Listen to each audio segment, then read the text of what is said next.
Quantum Entangled Hearts, a parallel universe romance. Summary.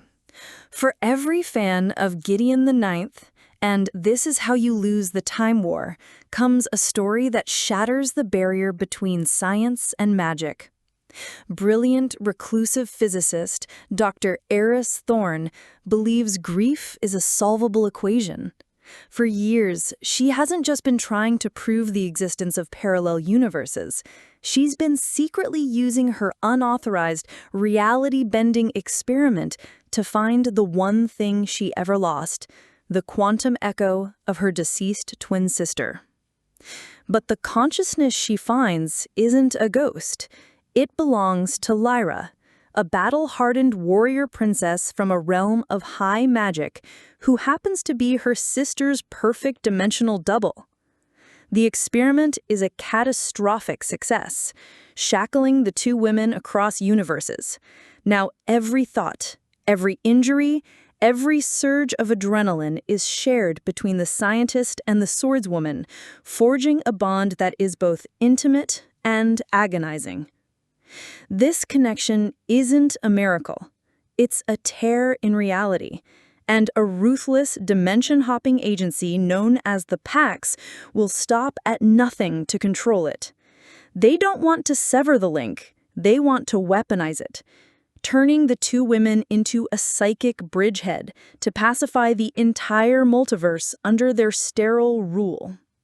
Complicating everything is Lena, Aris's fiercely loyal lab partner, and the woman Aris is secretly in love with.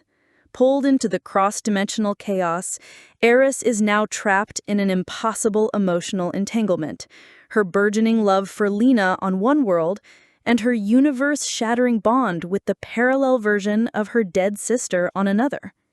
To survive, this unlikely trio must outrun assassins across dimensions, harmonize the cold logic of science with the raw power of magic, and navigate a relationship where a single heartbreak could have reality-ending consequences.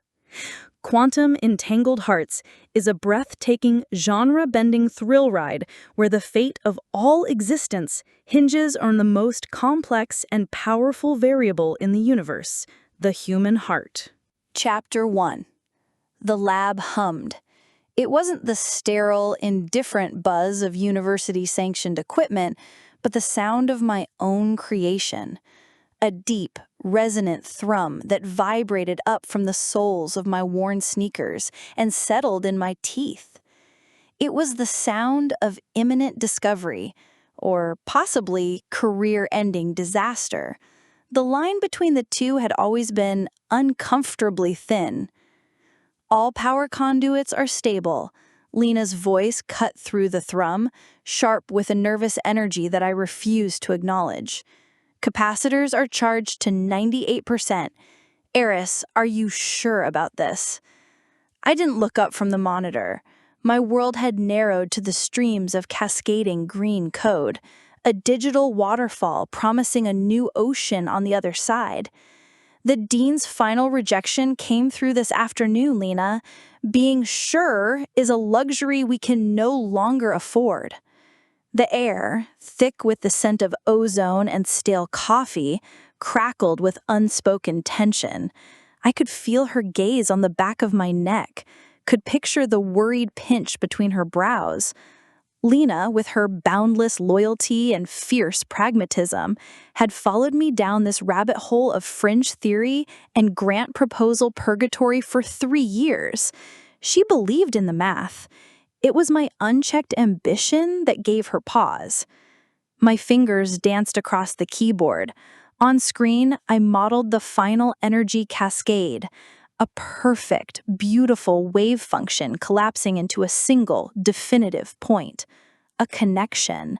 Proof that consciousness wasn't a fluke confined to a single skull, but a resonant frequency that could, under the right conditions, become entangled across the chasms of reality.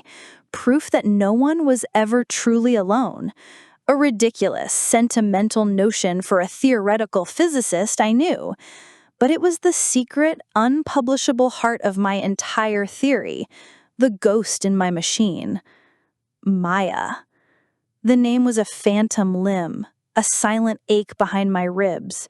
My work was never just about the science.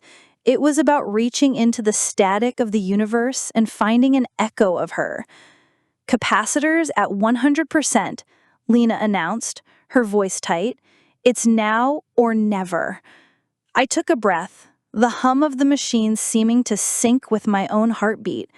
This was it. The culmination of a decade of ridiculed theories, of late nights fueled by nothing but stubbornness and the desperate hope of being right. If this worked, it would rewrite our understanding of existence. If it failed, well, I'd be lucky to get a job teaching high school physics. My legacy would be a footnote in the university's disciplinary records. Forgotten. The thought was colder and darker than the empty space between galaxies. My gaze drifted to the central containment field, a sphere of shimmering, distorted air at the heart of the machinery. It looked like a captured piece of the summer sky. Engaging final sequence, I said, my voice steadier than my hands. I pressed the enter key. The world went silent. The hum didn't just stop, it was ripped away, leaving a vacuum that pulled at my eardrums. The lights flickered, died, and then flared back to life with a blinding, sterile intensity. And then, a sensation that wasn't mine slammed into me. It wasn't a thought, it was a physical impact. The coppery tang of blood flooding my mouth, the guttural roar of 1,000 voices screaming in savage triumph, and through it all a spike of glorious, exhilarating violence, a feeling so alien and yet so visceral it buckled my knees. My hand flew to my stomach, a phantom fire blooming beneath my skin, and from 1,000,000 miles away, or perhaps no distance at all, I felt the satisfying, impossible crunch of my fist connecting with solid bone. Chapter 2. The world snapped back into place with the force of a physical blow. The hum of the lab returned, now seeming thin and reedy. I was on my knees, the rough concrete biting into my jeans, one hand pressed to my stomach. My own heart hammered against my ribs, a frantic drumbeat trying to reclaim its rhythm. Aris, what happened? Talk to me. Lena was beside me in an instant, her hands hovering, afraid to touch me as if I were a live wire. I couldn't answer. My brain was a radio caught between two stations, one playing the quiet, panicked ambience of my lad, the other broadcasting a roaring inferno of sensation. The metallic taste lingered, sharp and foul. I could still feel the phantom weight of heavy plate metal on my shoulders, the worn leather grip of a sword hilt sweating in my palm. My mind, the orderly palace of logic I had spent a lifetime constructing, was being ransacked by a barbarian. Lyra! Lyra! Lyra! The name echoed in the phantom space of my skull, a chant from 1,000 throats. It wasn't a memory, it was happening now. I squeezed my eyes shut, trying to fight it, trying to file the input. Auditory hallucination? Synesthesia triggered by the electromagnetic field? My scientific mind scrabbled for purchase, for any rational explanation, but the data was too vivid, too complete. Then a new sensation rippled through the chaos, a psychic recoil. The barbarian in my head was suddenly terrified. I felt a surge of pure primal fear that was not my own, followed by a dizzying wave of vertigo. Through the link, I felt her confusion, a feeling of being bewitched, of her own mind being invaded by an alien presence. My own thoughts, quantum state, wave function collapse, non-local consciousness, were ricocheting back at me, perceived by her as a burst of incomprehensible, painful noise. We were a feedback loop of mutual panic. It worked, I gasped, the words tasting of blood and disbelief. I pushed myself up, using a console for support. My body felt like a badly tuned instrument. Aris, it worked. Worked! You collapsed! What worked? Before I could explain, the fire in my side flared, white-hot and searing. It wasn't a phantom this time. It was a sharp, localized, undeniable agony. I cried out, doubling over, my knuckles white where I gripped the console. Through the bond, I felt a detached sense of surprise from the other side, then the sting of some cool, numbing agent being applied to a wound.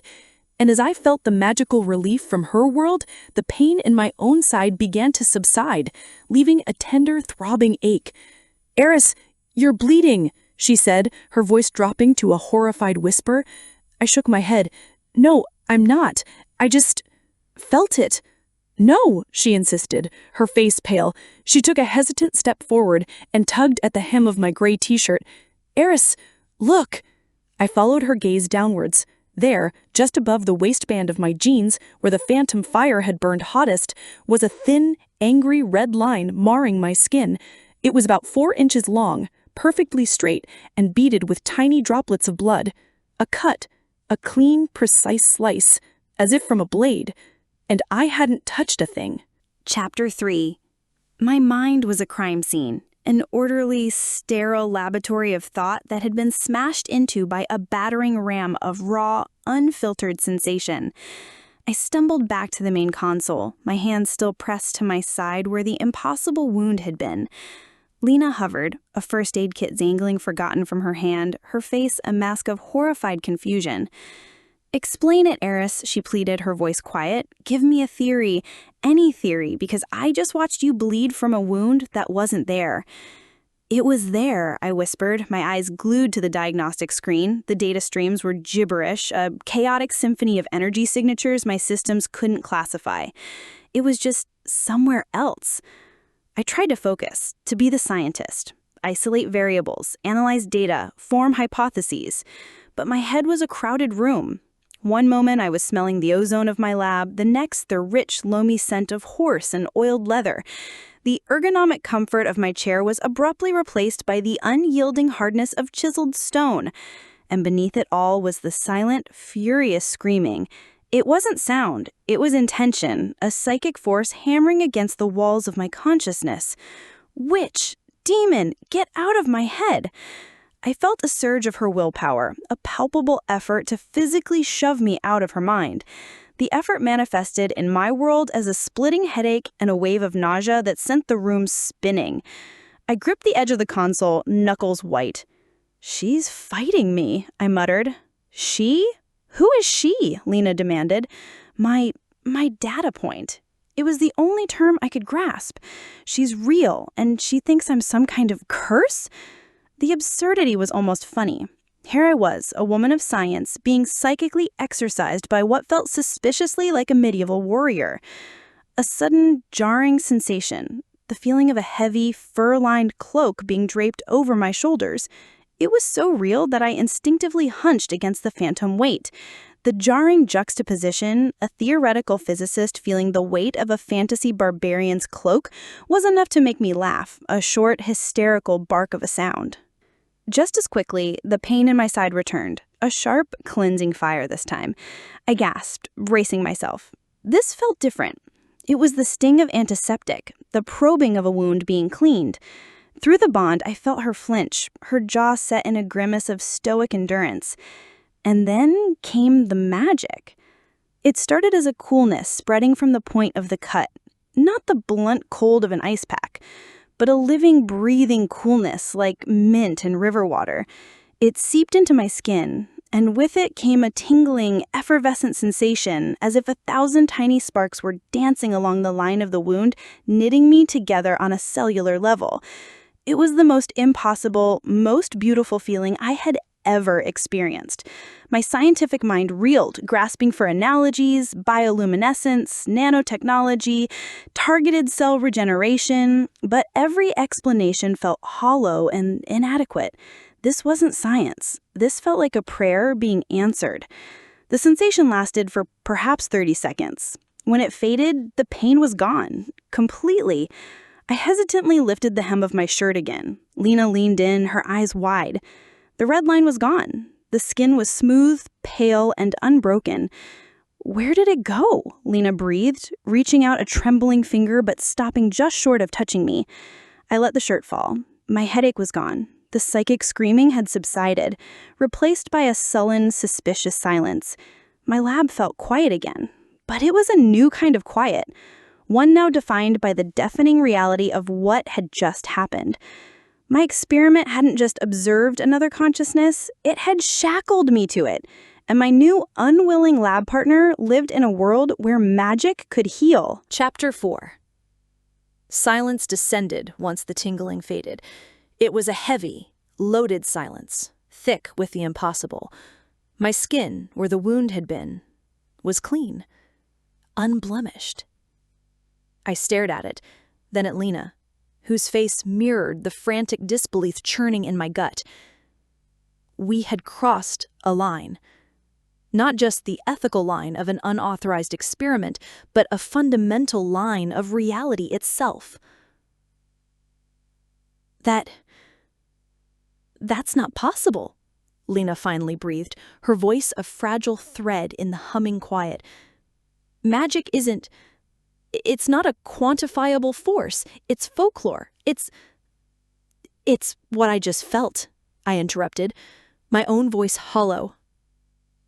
The scientist in me was screaming, demanding data, demanding a repeatable test, while the rest of me just wanted to curl up on the floor. I was entangled with a person from a place where magic was as real as medicine. The implications of that were staggering, a mountain of new variables I had no way to compute. A sharp, authoritative knock on the lab door made us both jump. We froze, staring at each other. My heart, which had just begun to settle, kicked into a frantic rhythm against my ribs. Late-night janitors didn't knock like that. Campus security, maybe, doing their rounds. But the knock had a chilling lack of patience to it.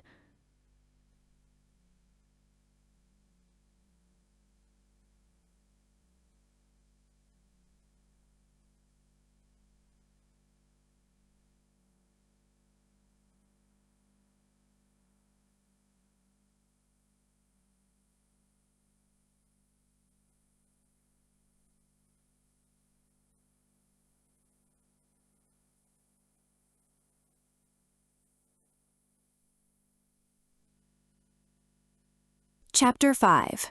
The moment the lock clicked shut, the fragile composure of our lab shattered.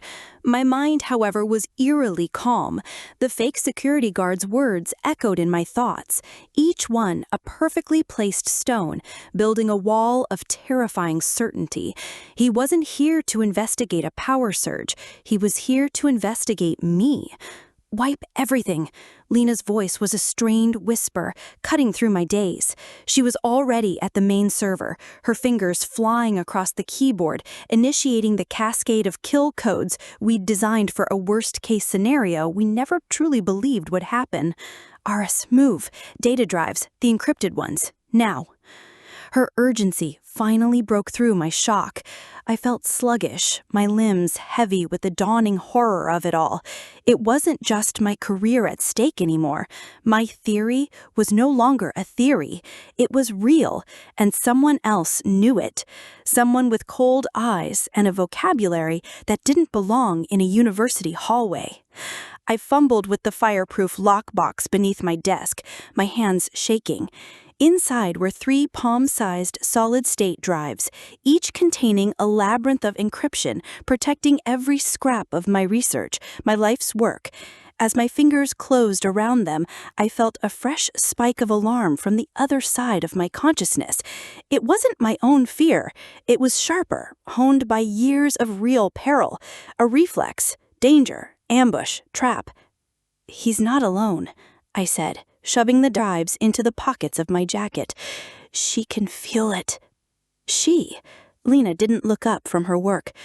"The magic lady in your head? What does she feel?"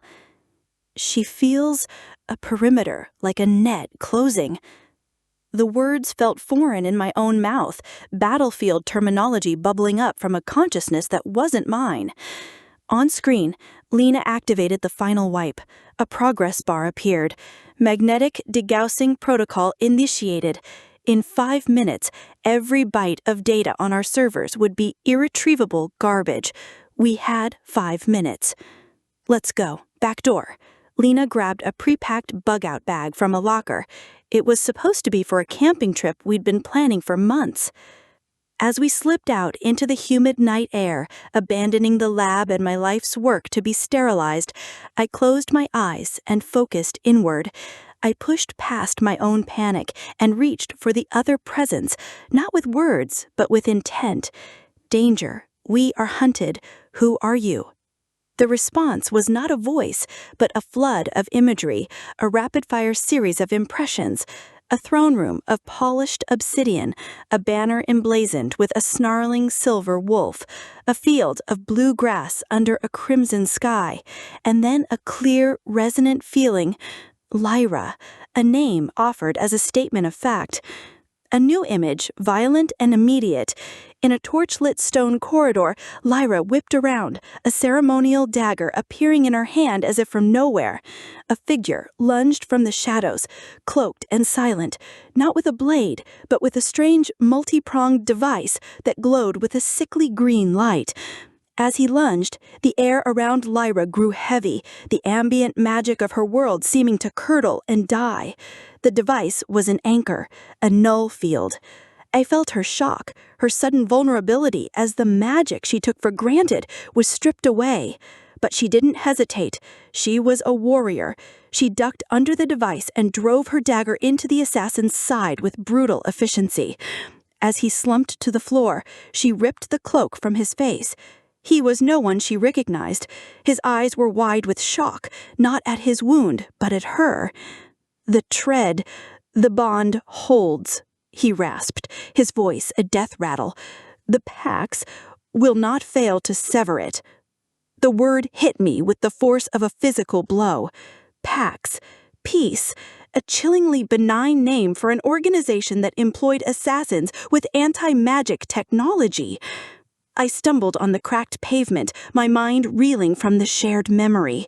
We were linked. We were being hunted, and our enemy had a name. Aris, keep up, Lena hissed, pulling me along toward the darkened campus quad. I looked back, half expecting to see the fake guard and a team of soldiers descending on the lab. The building was dark and silent, but I knew, with a certainty that had nothing to do with my five senses, that they were there.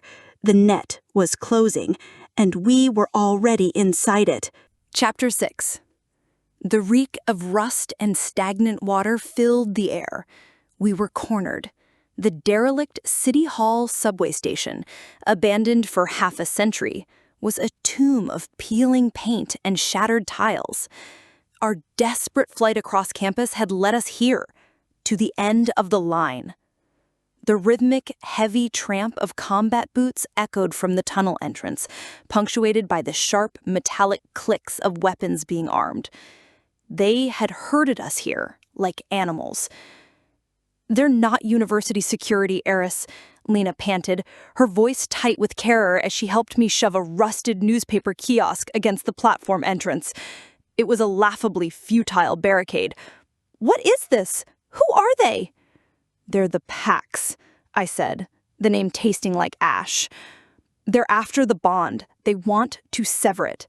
The knowledge came from Lyra, a silent, frantic whisper in the back of my mind. Her own fight was escalating. I could feel her exhaustion, her pain, the desperate, draining struggle against enemies wielding the same dampening technology. A beam of intense white light sliced through the gloom, emanating from the tunnel. A voice, amplified and chillingly calm, boomed through the station. "Dr. Thorne, you have created an unacceptable aberration. Surrender yourself and your associate, and we will make the severing process painless." The voice belonged to the man from the lab. I could see his silhouette now at the head of a dozen armored figures, their forms distorting the air around them with some kind of personal stealth field. This wasn't a campus matter. This was an invasion. "They are trying to contain the paradox," Lyra's thought cut through my panic, sharp and clear. "They fear what they cannot control." "How do we stop them?" I projected back, a desperate plea. Her response was a cascade of pure, raw magical theory that my mind, miraculously, began to translate. Not into words, but into physics, resonance, frequency. If 2 points are entangled, the space between them is not empty. It is potential. You want to puncture it? My scientific mind screamed at the impossibility, the sheer destructive potential. The energy required would be astronomical. Then give it to me, she demanded. The first plasma bolt hit our flimsy barricade, exploding the newspaper kiosk into a shower of rusty metal and incinerated paper. Lena cried out, pulling me back behind a thick support column. They were advancing, their movements fluid and coordinated. We had seconds. Aris, what do we do? Lena's eyes were wide, reflecting the strobing tactical lights of the approaching soldiers. I closed my eyes, shutting out the subway station, the approaching footsteps, everything. I focused on the bond, on the princess at the other end of it. I poured every equation, every theory about dimensional engineering and quantum tunneling that I had ever conceived into our link. I gave her the blueprint, the math, the physics of the impossible. I felt her seize it, felt her raw, untamed magical will ignite, fueled by my logic. It was like handing a lit match to someone standing in a room full of gasoline. A low hum began to fill the air, completely separate from the sounds of the packs. A point in the empty space in front of us began to shimmer, like heat haze on asphalt. The air grew thin, pulling at us. Come. Lyra's command was not a request. It was an anchor cast across an impossible sea. The shimmering point tore open. It wasn't a door. It was a wound in the world, a swirling vortex of incandescent blue and violet light that pulsed with a sound I could feel in my bones. It was terrifying. It was beautiful. It was our only way out. The pack soldiers faltered, their disciplined advance breaking as they stared at the anomaly. The commander shouted an order and they raised their weapons, not at us, but at the portal. Go, Lena screamed, her voice cutting through the roaring vortex. I was frozen, mesmerized by the raw, beautiful chaos I had helped unleash. This was it, the proof. More real and more terrifying than I had ever imagined. Lena didn't wait. With a desperate cry, she shoved me, hard toward the shimmering tear in reality. My feet left the grimy concrete of the platform and I tumbled forward. The last thing I saw was Lena's face, pale and determined, as she turned to face the advancing soldiers alone. Then the world dissolved into a blinding, screaming torrent of light and color. I was falling, not down, but through everything, leaving my world, my life, and my only friend behind. Chapter 7. The fall ended as violently as it began. I didn't land. I was spat out, tumbling onto a floor of cold, hard stone that knocked the wind from my lungs. The roaring vortex snapped shut behind me with a sound like tearing silk, plunging the world into a sudden, disorienting quiet. My ears popped. The air tasted different, cleaner, with the sharp scent of ozone, rain, and something else, something faintly floral, like night-blooming jasmine. I pushed myself into a sitting position, my body a symphony of aches. My first coherent thought was, Lena. The image of her turning to face the pack soldiers, alone, was a fresh, searing wound in my mind. Guilt and terror warred within me, a nauseating cocktail. My second thought was, where in God's name am I? I was in a vast circular chamber. The walls were made of a dark, polished stone that seemed to drink the light from dozens of flickering torches set in ornate iron sconces. Above me, the ceiling arched into a high dome, where a breathtaking mosaic depicted a spiraling galaxy of silver and gold against a backdrop of deep blue lapis. There were no windows, no doors that I could see. There was only the woman standing 10 feet away and the 2 armored figures flanking her. She was exactly as I had felt she would be, tall and broad-shouldered, with a warrior's posture and an aristocrat's bearing. Her dark hair was braided back from a face that was fierce, intelligent, and currently marred by a drying cut on her cheekbone. She wore practical leather breeches and a high-collared tunic bearing the snarling wolf emblem I had seen in my mind. Her hand rested on the pommel of a sword at her hip. But what struck me most were her eyes. They were a startling, familiar shade of hazel, and they were fixed on me with an expression of profound, weary disbelief. "So," she said, her voice a low, resonant alto that sent a shiver of recognition through me. "You are the demon in my head." I staggered to my feet, my jacket and jeans feeling flimsy and absurd in this epic setting. "I'm not a demon, I'm a physicist." One of her guards, a mountain of a man, with a braided, red beard, snorted. "A what?" "A physicist," I repeated, my voice shaking slightly. "I studied the fundamental nature of reality." Lyra, it had to be her, took a step forward, her eyes narrowing. "You study it. I command it, and for the past hour you have been a splinter in my mind, screaming about wave functions and quantum states while I fought for my life. Explain yourself." I opened my mouth to explain, to try to bridge the impossible gap between our worlds with the language of science. Our consciousnesses have become quantumly entangled. Through a convergence of targeted energy and psionic resonance, we've created a stable, non-local connection. A wormhole. I trailed off. Her expression was a perfect, regal mask of utter incomprehension. I might as well have been speaking in tongues. "She's an enchanter," one of her guards, a stern-faced woman, concluded. "Her words are meant to confuse. A glamour."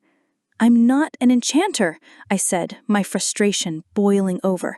"Look, you opened the portal. You pulled me through." "I forged a path between our worlds using your calculations as a map," Lyra corrected, a grudging respect warring with her suspicion. "I did not expect you to be so fragile." She gestured vaguely at my body, at my thin jacket and soft-soled sneakers. To her, I must have looked like a newborn fawn.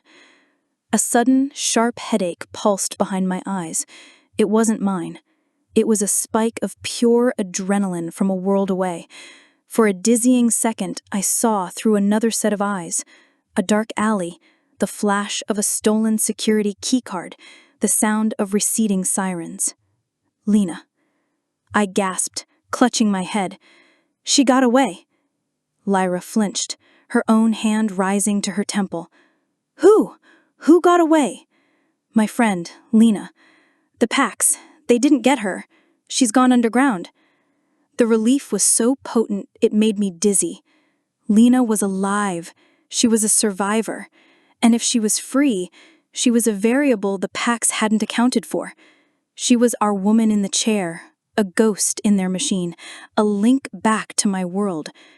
Lyra stared at me, the shared echo of Lena's escape hanging between us. The anger in her eyes softened, replaced by a weary understanding. We were two strangers, from two impossible worlds, shackled together by a force neither of us truly understood. And we were both being hunted.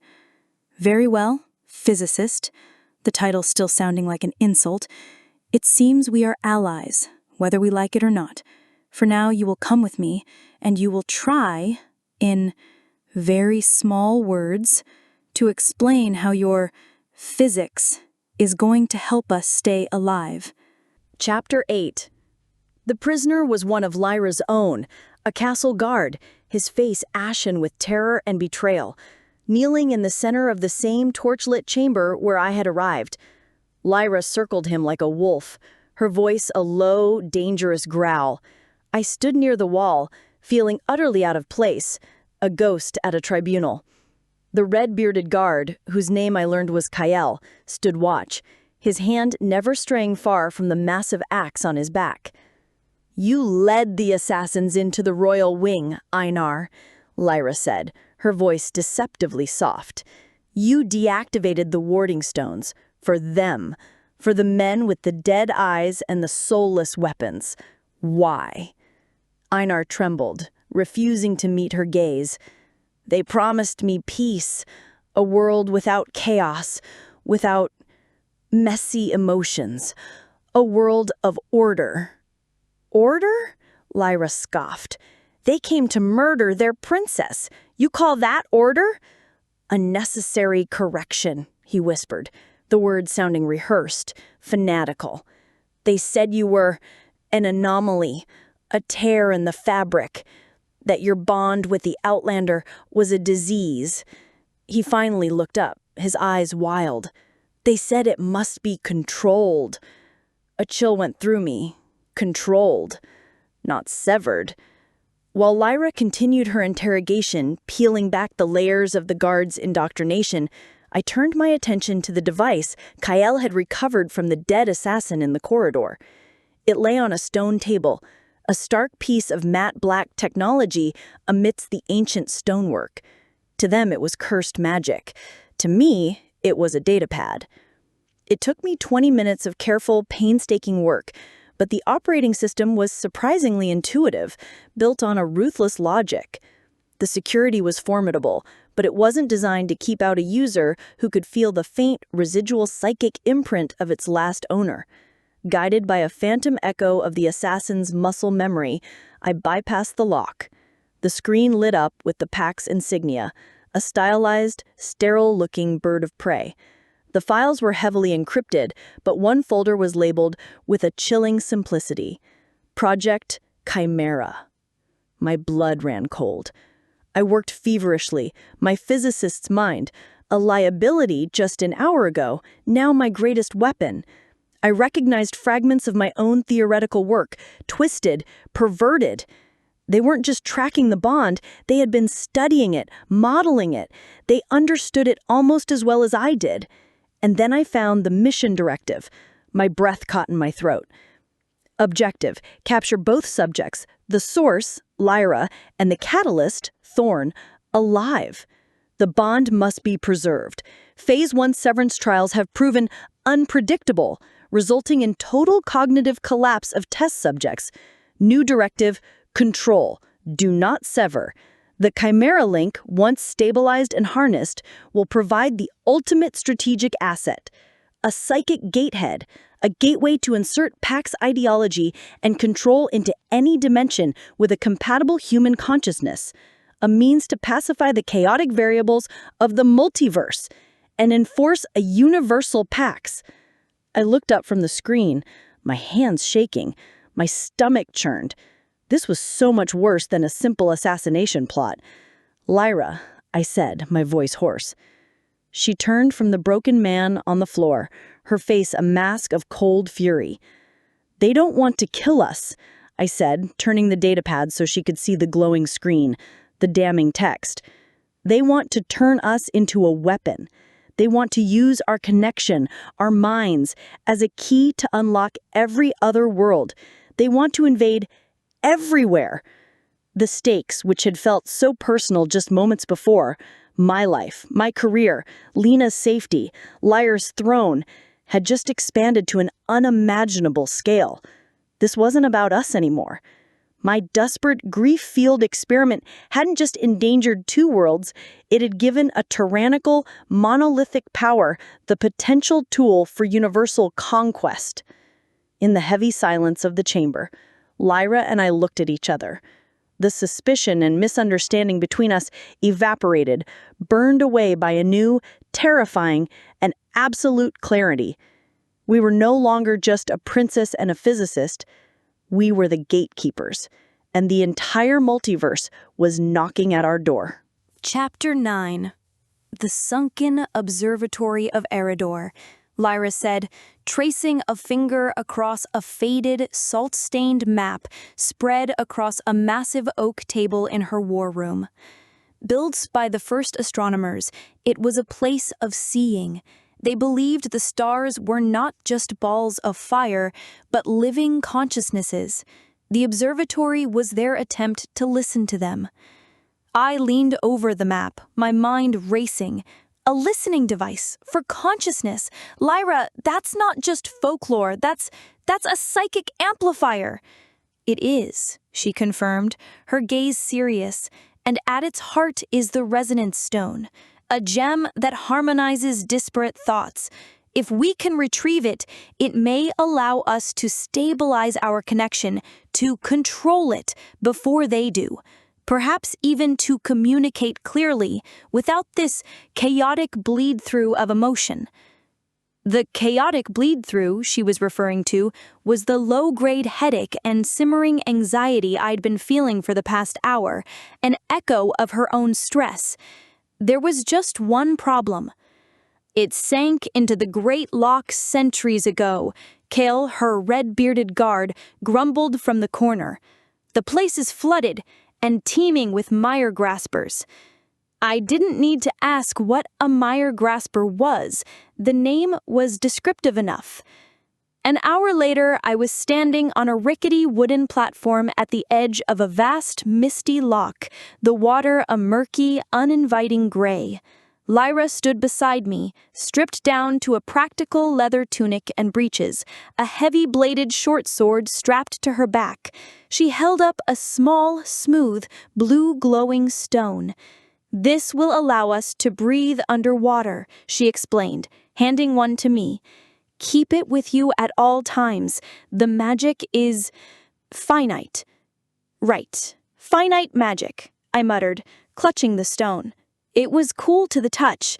The physicist in me was having a full-blown aneurysm, but the woman who wanted to survive just nodded. The moment we submerged, I understood the scale of our challenge.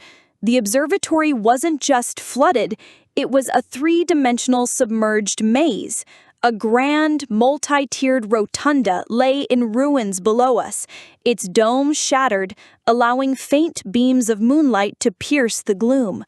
Doorways led into black, silent hallways at impossible angles. The entire structure had tilted as it sank. Lyra took the lead, her movements in the water fluid and powerful. I followed, my own swimming clumsy in comparison. We entered the first submerged passageway, the silence broken only by the sound of our own breathing, magically converted into a soft internal hum. The first mire grasper struck without warning. A pale, long-limbed creature with too many joints, it shot out from a darkened alcove, its webbed claws reaching for Lyra. I only had time to register a flash of her surprise through the bond before she moved. She twisted, impossibly fast, drawing her sword in a single fluid motion. The blade glowed with a faint blue light as it sheared through the creature's limb. The monster shrieked, a high-pitched, gurgling sound that vibrated through the water and retreated into the darkness. We were deeper now, and the architecture grew more complex. A series of pressure-activated traps lined the floors, or what they used to be floors. Now they were vertical walls. "There's a pattern here," I said, my voice a thought projected across our bond, the first time I'd tried to use it with such clarity. I pointed to a series of carved runes on the wall. It's not just decoration, it's a sequence, trigonometry. She looked at the wall, then at me, a flicker of something new in her eyes. "Trigonometry?" "Geometry," I clarified, focusing, angles, pressure. If we move in a specific sequence, we can bypass the pressure plates. I traced the path with my finger. Up, across that collapsed pillar, then through that archway. It's a spiral. She didn't question me. She just nodded. "Lead the way, physicist." It was a strange, silent dance. I navigated, my mind seeing the angles and trajectories, predicting the physics of the collapsing ruins. I called out the path, and she cleared it. When a section of the ceiling gave way, she shielded me with her own body. When a pack of mire graspers swarmed us in the main astrolabe chamber, I identified a crumbling buttress above them, a structural weak point, and she sent a targeted blast of pure concussive force at it, burying the creatures under tons of rock. We found the resonance stone on a pedestal in the heart of the observatory. It was a flawless, fist-sized crystal that pulsed with a soft internal light, seeming to absorb and then release the ambient quiet of the deep.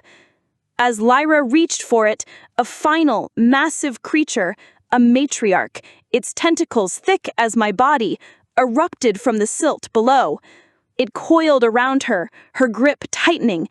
I felt a flash of her pain, her air supply cut off, the blue glow of her breathing stone sputtering. I didn't think. There was no time for science. I saw a heavy, discarded bronze astrolabe leaning against the wall. Leverage. Force equals mass times acceleration. I swam with all my might, put my shoulder into it, and sent the massive object crashing down onto the creature's head. It stunned the beast for only a second, but it was enough. Lyra, free from its grip, plunged her glowing sword into its eye. The monster convulsed and went still. We hung there, in the silent water, surrounded by the debris of our fight. Lyra clutched the resonance stone, its light pulsing in rhythm with our now synchronized heartbeats. She looked at me, at the spot where the astrolabe had been. It wasn't the look she'd give of fragile liability. It was a look of grudging, hard-won respect. And for the first time, I felt it mirrored back at her.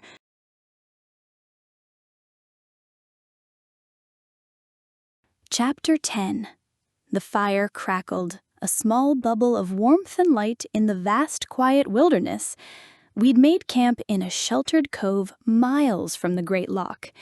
Above us, 2 moons, one a perfect silver sphere, the other a smaller, scarred crescent, bathed the landscape in an ethereal blue-white glow. It was beautiful, in a way that made my heart ache with homesickness. Lyra sat across the fire from me, sharpening her sword with a whetstone. The rhythmic shing, shing, shing was the only sound for a while. The resonance stone lay on a flat rock between us, its gentle, rhythmic pulse seeming to calm the frantic energy that had buzzed between us since my arrival. The connection was still there, but it was no longer a chaotic flood. It was a low, steady hum, like a telephone line left off the hook. "You fought well," she said, not looking up from her blade. "For a person who reads." I managed a small smile. "You fought well for a person who punches monsters." She grunted, a sound that might have been a laugh. "All heirs to the Aethelian throne are trained in the arts of war. It is expected. You are either a weapon for the Empire or you are nothing."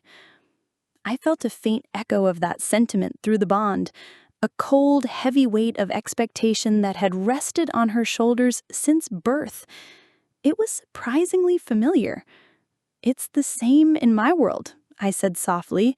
"In academia, you're expected to publish, to secure grants, to be a weapon for the university's prestige. If you don't, you fade away. You become a footnote, forgotten." The word hung in the air between us. She finally looked up, her hazel eyes catching the firelight. For the first time, I saw past the warrior princess and saw the woman beneath, a woman who understood the unique loneliness of being set apart, of being judged by a standard no one else could comprehend. My isolation in the lab, her isolation on the throne, they weren't so different. We talked for hours.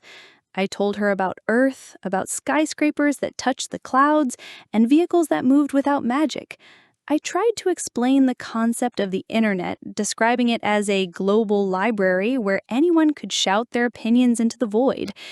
She told me about her world, about the whispering woods of Silva, the politics of the dwarven mountain clans, and the weight of a royal legacy stretching back 1,000 years. With the resonance stone acting as a bridge, the sharing was more than just words. As she spoke of her coronation, I felt the crushing weight of the crown, the sea of faces looking at her with expectation. the profound isolation of being singular. When I spoke of my lab, of the quiet hum of my machines, she felt my fierce, protective love for my work, the joy of a breakthrough, the sting of a dean's rejection. Then my thoughts drifted, as they always did, to Lena. A sharp, painful image flared in my mind, Lena's face pale and determined as she shoved me through the portal.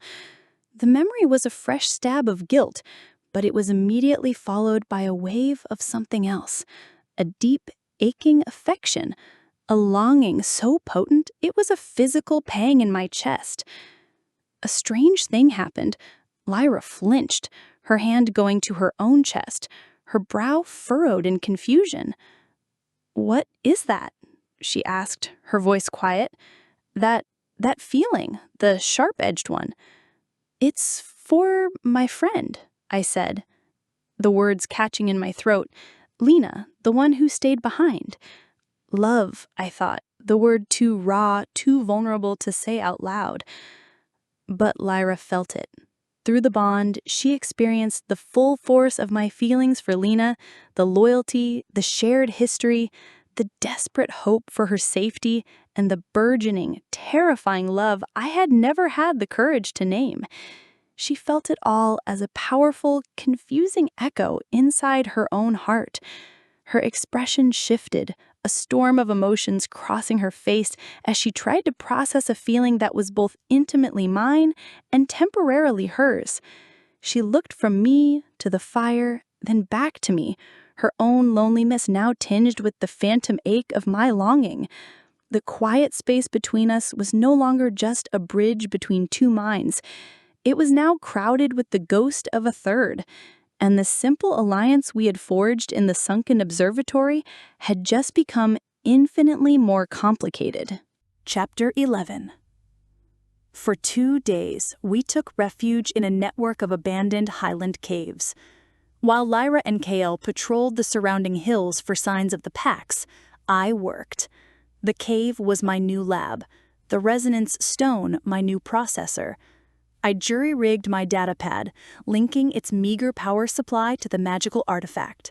The result was astonishing. The stone didn't just stabilize our connection, it amplified the pad's computing power, allowing me to run deep-level diagnostics on the data I had managed to save from the lab. I was looking for the trigger, the initial event that had targeted Lyra out of the infinite possibilities in the multiverse. The Pax believed it was an aberration, a random tear. I knew better. My work was precise. There had to be a reason the entanglement had locked onto her. I cross-referenced the energy signature of the initial event with the biometric data the machine had logged in the split second before it overloaded. There was a cascade of information, heart rate, adrenaline levels, bioelectric field, that was clearly Lyra's, but there was another data point logged nanoseconds before the link was forged, a target parameter. It was a string of code buried deep in the experiment's subroutines, a hidden directive I didn't remember writing.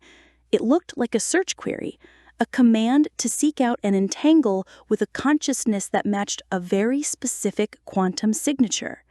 A signature I knew all too well. I had mapped it myself years ago, from a single strand of hair kept in a silver locket in my desk drawer. My blood ran cold. I ran the signature from the subroutines against the reference file on my encrypted drive. The screen flashed with a single word: match. The name on the reference file wasn't Lyra. It was Maya. The seam seemed to tilt on its axis. The humming of the datapad faded to a distant buzz. Maya, my twin sister, the other half of my genome, the other half of my soul, lost 10 years ago on a rain-slicked highway. It all came crashing down on me with the force of a physical blow. The late nights in the lab, the obsessive quest for funding, the fanatical drive to prove my theory. It was never about changing the world. It was never about advancing human knowledge. It was about her. I had never accepted that she was just gone, a bundle of energy and consciousness snuffed out forever. Deep down, in the secret, unscientific core of my being, I had harbored a desperate, childish hope. The hope that her consciousness hadn't vanished, but had merely been pushed sideways, that she was still out there somewhere in the infinite static of the multiverse. My experiment wasn't an experiment at all. It was a seance, a high-tech billion-dollar Ouija board, and I had been calling out into the darkness not for any random spirit, but for my sister. I wasn't a scientist seeking a breakthrough. I was a grieving woman trying to find a ghost. I looked at the resonant stone, its steady pulse now seeming to mock me. I thought of Lyra, of her fierce independence, her warrior's pride, her startlingly familiar hazel eyes. She wasn't a data point. She wasn't a random variable. She was the echo my grief had found in the darkness. The realization shattered me. It hollowed me out, replacing the foundations of my scientific ambition with the rotten timbers of denial and obsession. My greatest scientific achievement was nothing more than a monument to my own inability to let go. A wave of nausea and self-loathing washed over me, so potent and so violent that it flooded the bond between us. Miles away, on a windswept cliff, Lyra stumbled, crying out as the full, unfiltered force of my decade-old grief and sudden soul-crushing self-hatred slammed into her, without warning or context. The ghost in my machine had just become a demon in hers. Chapter 12. I built walls, not of stone or steel, but of pure, stubborn silence. In the hours after my discovery, I retreated so far into myself that the outside world became a muffled, distant thing. The cave, the crackling fire, Kael's concerned glances, they all felt like they were happening on the other side of a thick pane of glass. My universe had collapsed to a single, unbearable point of shame. The bond, however, could not be shut out. It became an instrument of torture. My grief, my self-loathing, my crushing guilt, it all poured through the link, a constant, toxic, psychic effluent. I could feel Lyra on the other end of it, reeling from the onslaught. I felt her confusion morph into frustration, then into a hot, simmering anger. The steady, quiet hum we had established was gone, replaced by a jarring, painful static. It was like living with a migraine that had someone else's emotions. She tried to reach me. Aris, what is this? What's wrong? Her thoughts were a frantic knocking on a door I refused to answer. To answer would be to admit the truth, and the truth was a monster I couldn't bear to face. My grand, revolutionary experiment was a lie, a selfish, grief-stricken prayer, and she, the proud warrior princess, was nothing more than the answer to it. A living, breathing woman I had targeted to be a replacement for my dead sister. The thought was so monstrous, it made me physically ill. So I stayed silent. I pushed her away, focusing on the cold, hard data on my screen, trying to lose myself in the elegant certainty of numbers. But the numbers all led back to Maya. The breaking point came on the third day. We were traveling near the border of a contested region known as the Shadow Marches. Lyra and Kael were scouting ahead when they were ambushed. A border patrol from a rival barony, armored soldiers who saw Lyra's wolf emblem as a provocation. Through the bond, I felt Lyra's surge of battle-honed adrenaline, but my own toxic misery was a poison in her veins. As she drew her sword, a wave of my despair washed over her, making her arm feel heavy, her movement sluggish. I felt her try to summon a concussive magic, but my apathy, my feeling of utter futility, dampened her will. The magic sputtered, fizzling into a pathetic shower of sparks. One of the soldiers capitalized on her hesitation, his mace crashing against her shield with enough force to send a shockwave of bone-jarring pain through the link and up my own arm. I cried out, clutching my shoulder in the quiet of the trail, miles away from her fight.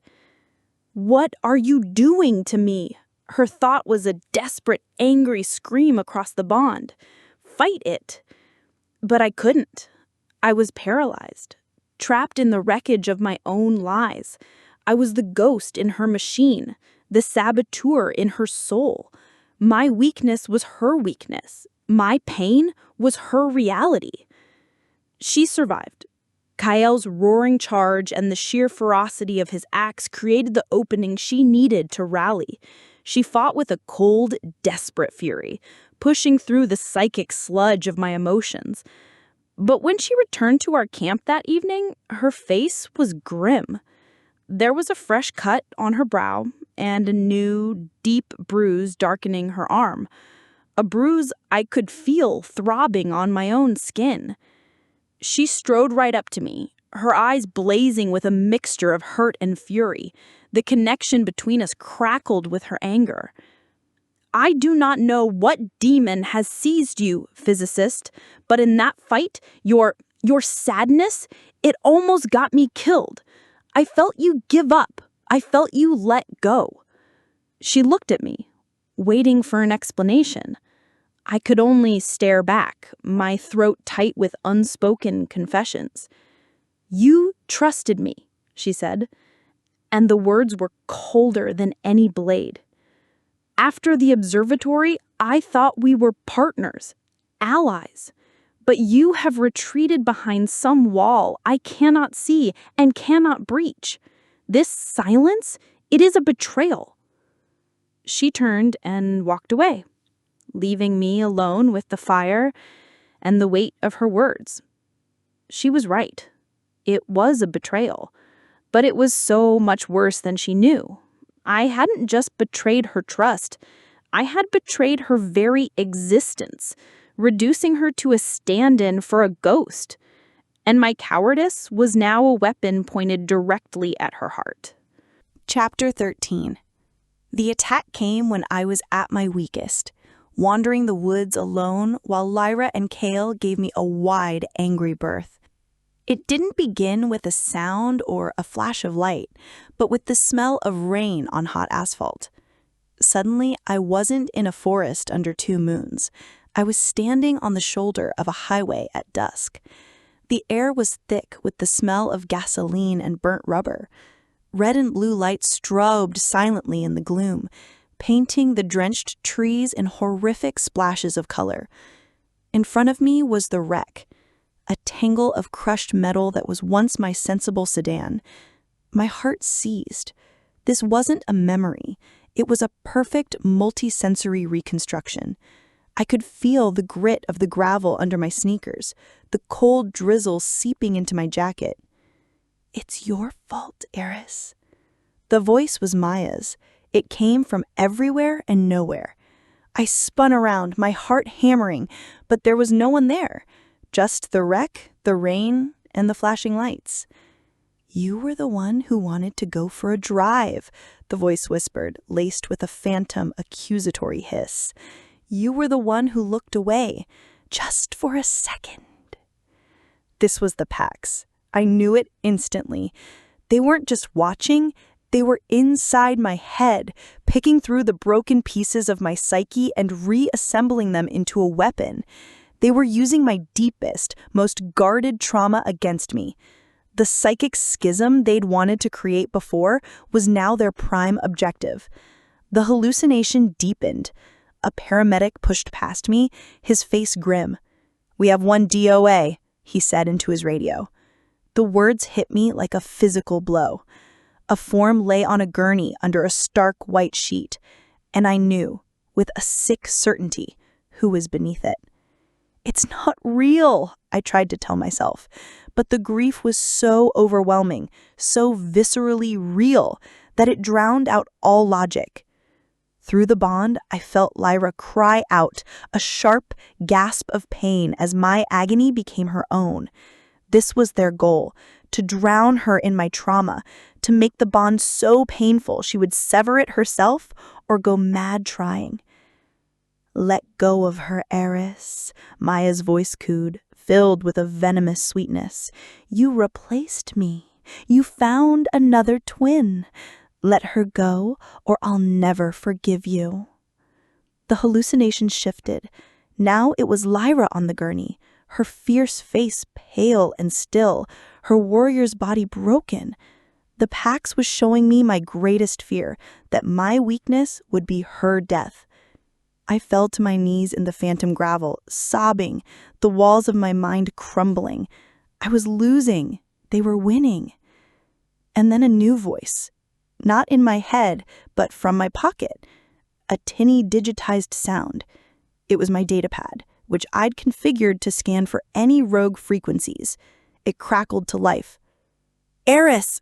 Aris, can you hear me? Damn it! Aris, answer me! I didn't hack 3 levels of Pax quantum encryption just for you to ignore me." Lena. Her voice was a lifeline, a thread of pure, undiluted reality in my nightmare. "Lena?" I gasped, fumbling for the device.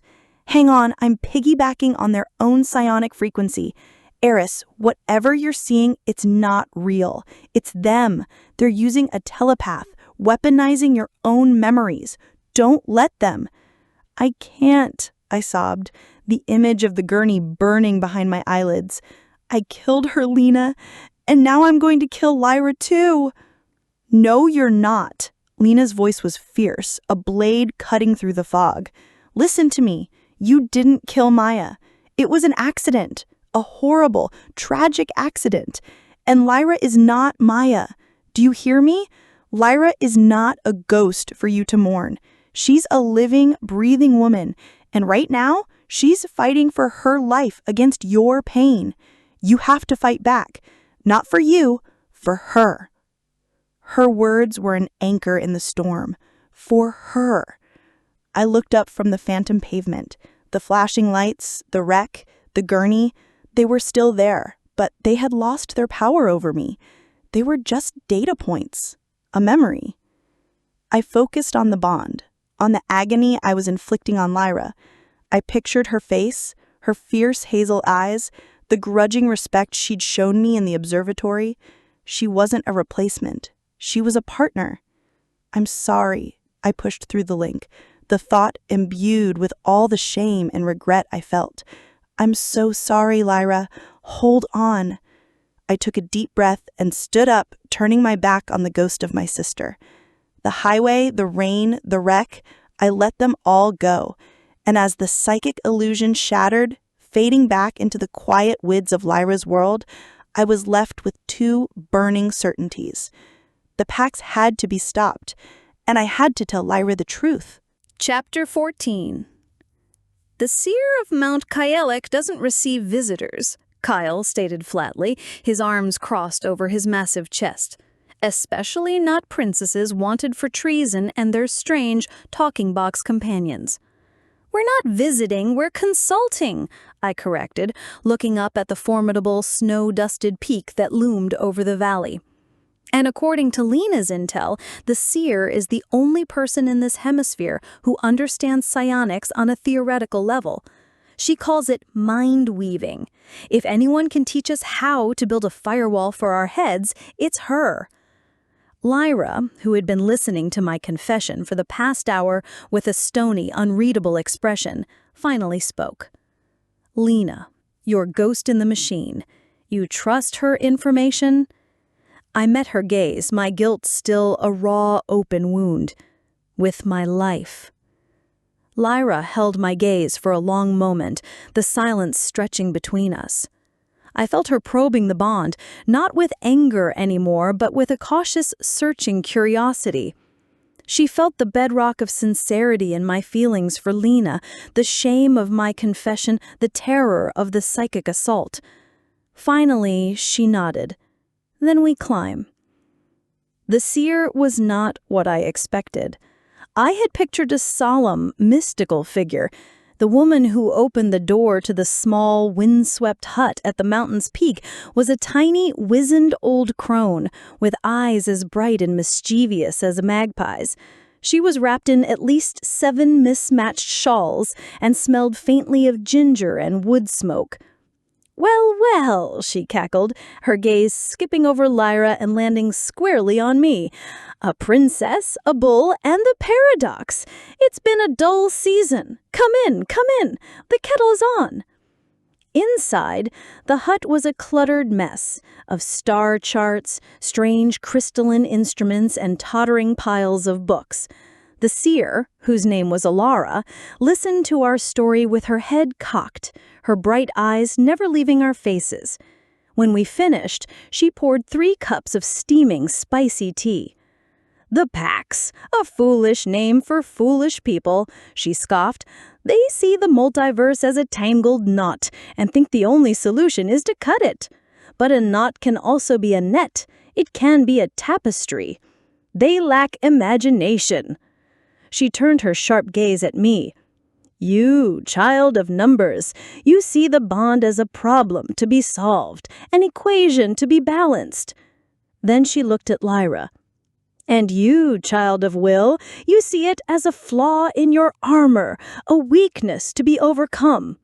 She shook her head, a wry smile playing on her lips. "You are both wrong, and you are both right." Alara hobbled over to a dusty loom in the corner. "Your bond is not a weakness. It is a loom upon which a new kind of strength can be woven. But you are trying to weave with only one hand each." She gestured for me to come closer. "Your mind, physicist, is the warp," she said, touching the vertical threads of the loom. "It provides structure, logic, the blueprint. It sees the pattern in the chaos." Then she beckoned to Lyra.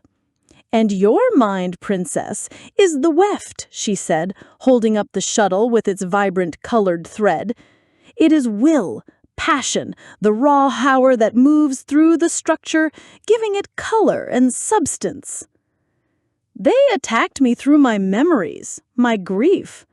"Yes, they used your passion against your logic," Alara nodded.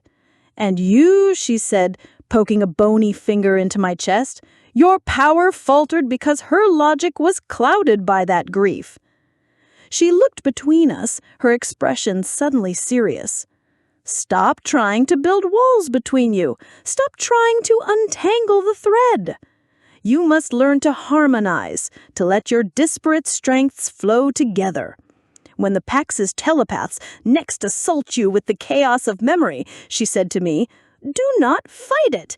Give it to her." "To me?" Lyra asked, horrified. "You want me to feel that again?" "I want you to take her pain, her chaotic emotion, and use it as fuel for your will. Take the raw energy of her grief and weave it into a shield of pure, defiant power. And you," she said, poking a bony finger into my chest, "you must give her the blueprint. When she is overwhelmed by rage or fear, you must be her anchor. Show her the logical path through the storm. See her passion not as a distraction, but as a quantifiable source of energy." She smiled, a knowing, gap-toothed grin. "Your enemies think your bond is a flaw, a crack in your minds they can exploit. You must teach them it is not a crack, it is a channel. And through it, you are not 2 soldiers fighting back to back. You are one with 2 minds, wielding a weapon they can possibly comprehend." Chapter 15. The seer's words hung in the air between us long after we left her windy peak. Not a crack, but a channel. The idea was both terrifying and exhilarating. For the first time since my arrival, the bond felt less like a curse and more like a possibility. Our chance to test the theory came 3 days later. Lena's voice, tinny and laced with static, crackled through the datapad. She had done the impossible again. "I found a nexus," she said, her voice a low, urgent whisper. not their headquarters, but a major command and control hub. It's in a neutral dimension, codenamed Neo-Kyoto. High-tech, high-density, perfect place to hide a server farm in plain sight. They're routing all their regional psionic attacks through it. If you can take it out, you'll blind them, at least temporarily. The plan came together in a strange harmony of two minds. Lyra, the tactician, devised the assault. It was a classic military gambit, a swift, targeted strike designed to decapitate the enemy's leadership. She sketched it out in the dirt with a stick. Infiltration, strike, exfiltration. My role was the linchpin. I explained, pointing at her drawing. Their technology is their greatest strength, I explained, pointing at her drawing. The psionic dampeners, the plasma rifles, the personal cloaking fields, it all runs on electricity. If we can knock out their power, even for a few seconds, we can level the playing field. And how do we do that? Lyra asked, her eyes fixed on mine. I create a localized electromagnetic pulse, an EMP, I said. Neo-Kyoto is saturated with power conduits. If I can find a major junction box and overload it, I can short out every piece of unprotected technology in a 3-block radius. The risk, of course, is that it would also short out my datapad, our only link back to Lena. It was a one-way ticket. Lena, listening from a world away, sent us the schematics. The PAX hub was housed in the top 3 floors of a corporate skyscraper. The primary power junction was in a maintenance sublevel 3 floors down. Lyra would have to open the portal directly into the sublevel, a feat of pinpoint accuracy she had never attempted. The dimensional leap was jarring, a lurching, sickening twist of reality. We landed not in a cave or a castle, but in a cramped, humming maintenance corridor filled with thick bundles of fiber optic cables and glowing conduits. The air smelled of recycled air and hot metal. I need to find the primary circulatory regulator, I whispered, my eyes scanning the alien but familiar technology. And I need to get to the top floor, Lyra said, already moving toward a service elevator shaft. Create the blackout. I will handle the rest. We split up. My part was a race against time. The corridor was a maze, but the logic of engineering was universal. I followed the power, my hands tracing the flow of energy through the conduits. Lyra's part was a battle. I felt her progress through the bond, a spike of adrenaline as she bypassed a patrol, a jolt of alarm as she narrowly avoided a laser tripwire. She was a ghost in their fortress, silent and deadly. I found it, a massive transformer humming with enough power to light a small city. I pried open the control panel. It was a labyrinth of wires and circuit boards, but the principle was the same as the circuits I fried in my university lab. I just needed to bypass the safety protocols and create a feedback loop. It was incredibly dangerous. One wrong connection and I'd be vaporized. Ready? I sent the thought across the bond, my hands hovering over 2 thick, vibrating cables. Ready, came her immediate reply. I felt her take a deep, calming breath. She was in position, hiding in a ventilation duct just outside the command center. Now! I slammed the cables together. The world exploded in a silent flash of blue-white light. Every light in the corridor died. The hum of the machinery ceased. An absolute, profound silence fell. My datapad went dark. We were cut off from Lena. Through the bond, I felt her move. The PAX command center was plunged into chaos. Their screens were dead, their communications down. They were blind and deaf. She dropped from the ceiling into their midst, a whirlwind of ancient steel in a world of dead technology. But something was wrong. A new feeling flooded the bond, a sensation I'd never felt from her before. Genuine, cold shock. The commander of the facility wasn't some faceless bureaucrat. It was the man from my lab, the same cold eyes, the same chillingly calm demeanor. And in his hand was a weapon that wasn't sparking or dead. It was a simple, old-fashioned projectile pistol. And it was pointed right at her. Chapter 16. The night before the raid on Neo Kyoto was a quiet, suffocating agony.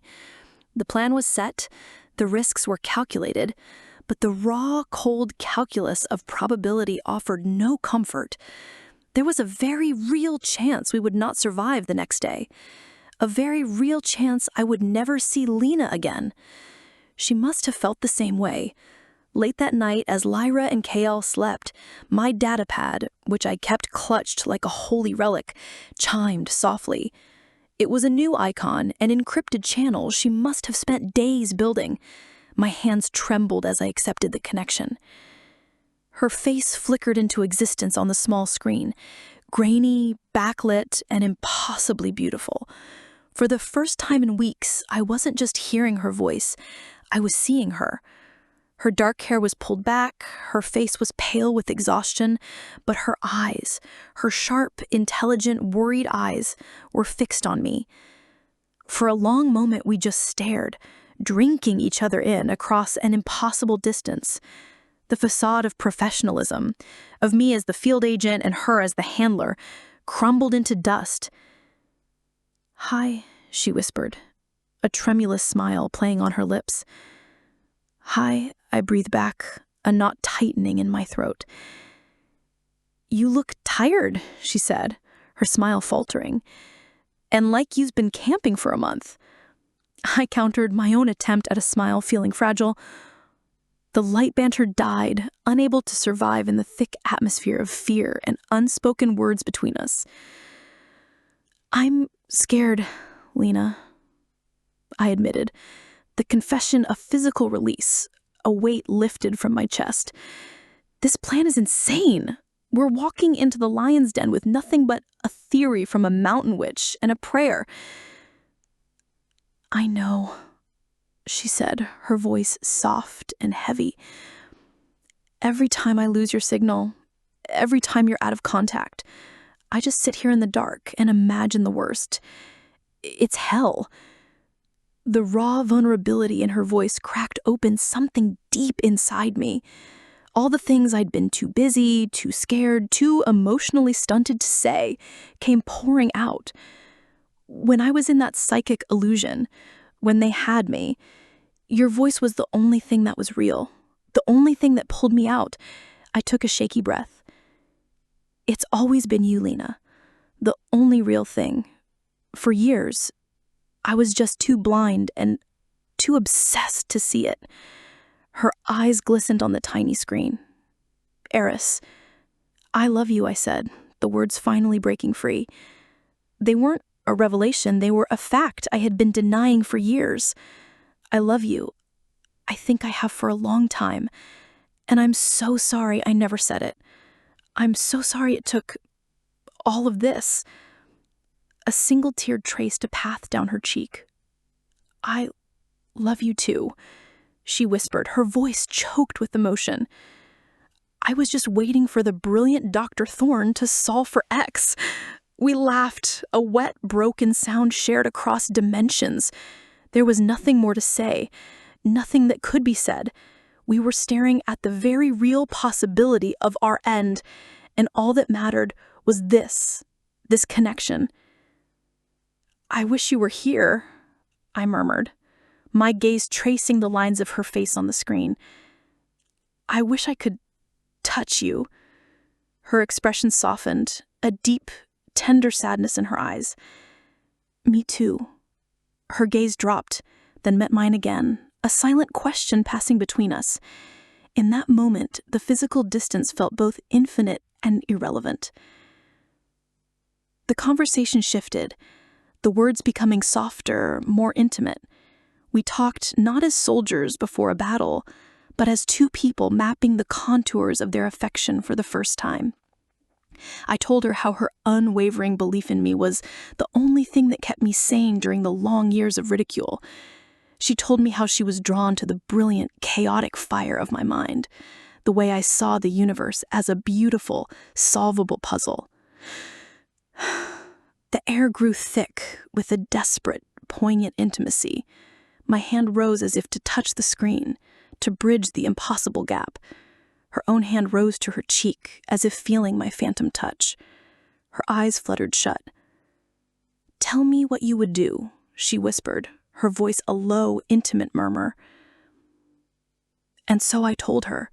My voice was low, a stark contrast to the sterile data and frantic commands that usually pass between us.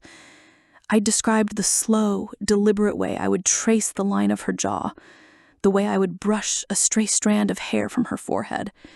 She listened, her breathing shallow, her eyes still closed, her lips slightly parted. She responded in kind, her words painting a picture of gentle hands and soft touches, of closeness and warmth that felt more real than the cold cave around me. It was a connection more profound than any physical act, a slow, tender, and deeply emotional exploration built of words and longing, a desperate affirmation of life and love in the face of annihilation.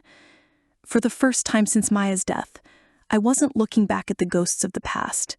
I was grounded, fiercely and defiantly, in the present, anchored by the voice and the face of the woman I loved, a universe away.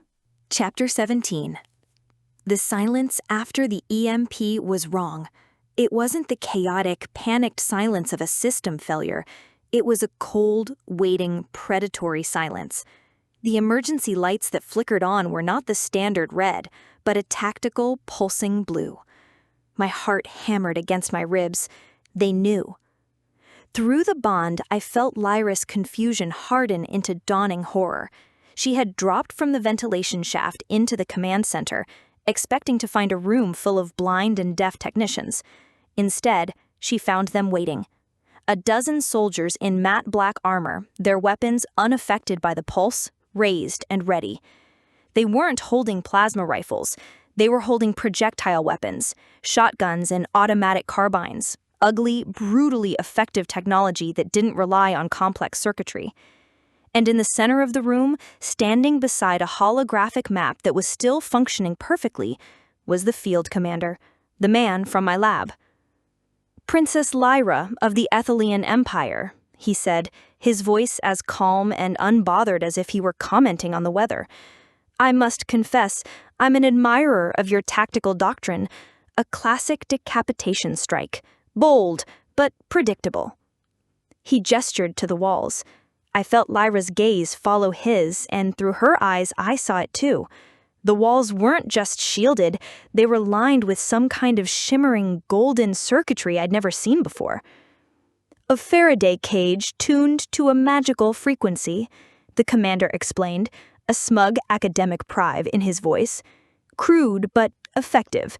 Your physicist friend just knocked out the lights on this entire block, but in here, our systems are perfectly preserved."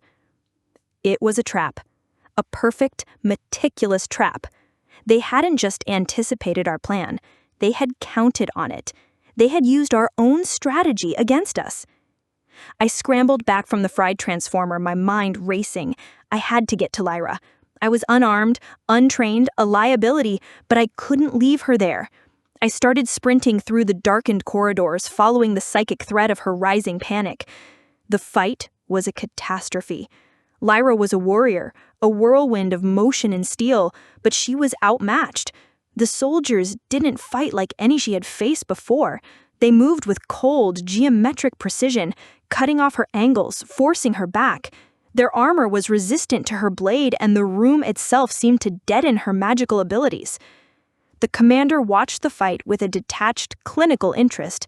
Then, as his soldiers forced Lyra into a corner, he stepped forward, drawing a weapon from his hip. It was a wicked-looking thing, a short black baton that crackled with the same sickly green energy as the anti-magic device from the castle. "It's my turn," he said. He engaged Lyra personally, and it was a horrifying spectacle. He didn't fight like a soldier, he fought like a surgeon. His movements precise, economical, and utterly ruthless. He didn't just parry her blows, he analyzed her style, her rhythm. He used the baton not to bludgeon, but to disrupt, each crackling impact sending a jolt of nauseating, anti-magic dampening energy through her body. I felt it as a wave of vertigo and pain, stumbling in the dark corridor. She was being systematically dismantled. Her strength, her magic, her warrior's instinct, he neutralized them all with cold, calculated efficiency. He was a scientist of combat. He sidestepped her desperate lunge and brought the baton down on her sword arm. I heard the sickening crack of bone, and Lyra cried out, a sound of pure agony that ripped through the bond and brought me to my knees. Her sword clattered to the floor. He stood over her, his expression unchanged. The passionate variable is always the easiest to control. The experiment is over. Chapter 18. Pain. White hot and blinding. It wasn't mine, but it consumed me. I was on my knees in the dark maintenance corridor, clutching my own arm, feeling the phantom agony of Lyra's shattered bone. Through the bond, her consciousness was flickering, her fierce inner light dimming under a tidal wave of pain and defeat. The commander's voice echoed in my head, filtered through Lyra's fading hearing. The experiment is over. No. The word was a primal scream in my soul. I would not let it end like this. I would not let him win. My data pad was dead. The EMP had fried it. But as I scrambled to my feet, my desperate hands brushed against the cool, smooth surface of the resonance stone in my pocket. It was still pulsing with a faint, steady light. A channel. Alara's words came back to me, not a crack. I pulled the stone out. It was our only hope. I poured every ounce of my will, my fear, my desperate love for Lena, and my new fierce loyalty to Lyra into it. I focused not on escape, but on one single, desperate objective: connection. For a heart-stopping second, nothing happened. Then the stone flared, not with a soft glow, but with a brilliant, blinding light. On its smooth, crystalline surface, an image flickered into life. Lena. She was in her hideout, a cramped server room somewhere on Earth, her face illuminated by the glow of a dozen monitors. Her expression was a mask of frantic concentration. "Aris, I've been trying to get through," she said, her voice a frantic buzz from the stone. "The whole network lit up. It was a trap. I'm trying to find you a way out." "There is no way out," I cried, my voice breaking. "They have her. Lena, they've broken her arm. They're going to kill her." Lena's eyes widened in horror. She looked away from me, her fingers flying across her keyboard. No, they're not." Her voice dropped, becoming deadly serious. "I can create a cascade failure, a feedback surge. It'll blow every system in that building, including the hardened ones. It will create a massive energy spike, a temporary rupture. Lyra can use it to open a portal, but..." Her voice trailed off. I knew what the but was. A surge that powerful wouldn't just be a whisper on the network. It would be a thermonuclear explosion in cyberspace. It would pinpoint her exact location to every PAX agent on Earth. "Don't you dare," I whispered. "I love you, Aris," she said, her eyes meeting mine through the stone. It wasn't a goodbye. It was a statement of fact. "Tell Lyra, aim for the ceiling."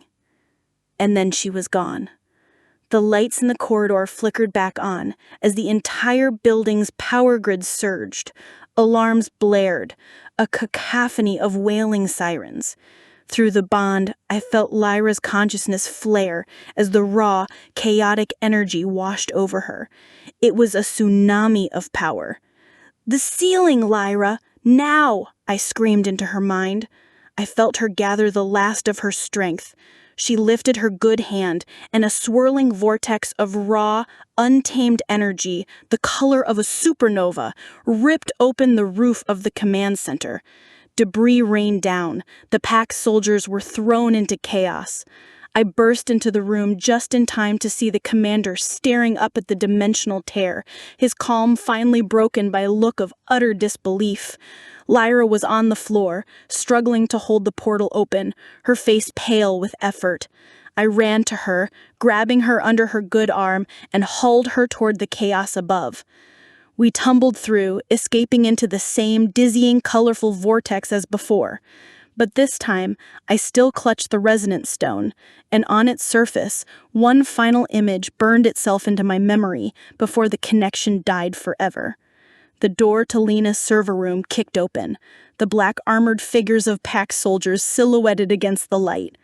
Lena turning to face them, her expression not of fear, but of pure, defiant rage.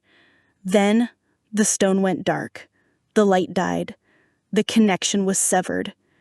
We landed in a heap in the familiar quiet of our highland cave. Lyra was unconscious, her breathing shallow, her body broken.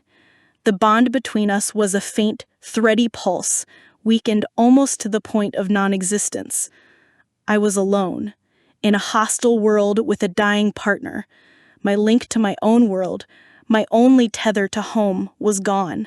And the woman I loved, the woman who had just sacrificed herself for us, was a prisoner of an enemy that spanned the multiverse. All seemed utterly, completely, and irrevocably lost. Chapter 19. The cave was a tomb. For 3 days, I did nothing but watch Lyra die. Her breath was a shallow whisper in the oppressive silence, her skin clammy and pale under the thin blankets. I tended to her as best I could, cleaning her wounds, forcing water between her cracked lips, but it was like trying to fill a bucket with a hole in it. The magic that sustained these people was gone, beaten out of her by the commander's baton, and my 21st century knowledge of first aid was useless against injuries laced with anti-magic energy. The bond between us was a thread so thin I could barely feel it. It offered only a faint, rhythmic pulse of pain that echoed my own hollowed-out grief. I had failed. The thought was a constant, dull throb in my mind. I had failed Lyra, leading her into a trap that had shattered her. I had failed Lena, my cowardice and hesitation forcing her into an impossible sacrifice. I had failed my sister, twisting my memory of her into a selfish quest that had brought ruin to everyone I touched. The Pax had won. The commander, with his cold eyes and passionless cruelty, had been right. I was an anomaly, a chaotic variable that only brought destruction. On the third night, as a storm raged outside, mirroring the one in my soul, I hit the bottom. I sat by the dying fire, the inert resonant stone cold in my hand, and I made a decision. It was over. When Lyra was gone, I would find the highest cliff and follow her. There was nothing left to fight for. No home to return to, no hope. Surrender was the only logical option left. I closed my eyes, letting the exhaustion and despair wash over me, a welcome tide pulling me under. I let go of the anger, the fear, the fight. I was ready for the end. And then I felt it. It was a flicker, so faint I almost missed it. Through the gossamer thin thread of the bond, beneath the crushing weight of pain and unconsciousness, something stirred within Lyra. It wasn't a healing surge or a return to awareness. It was something deeper, something more fundamental.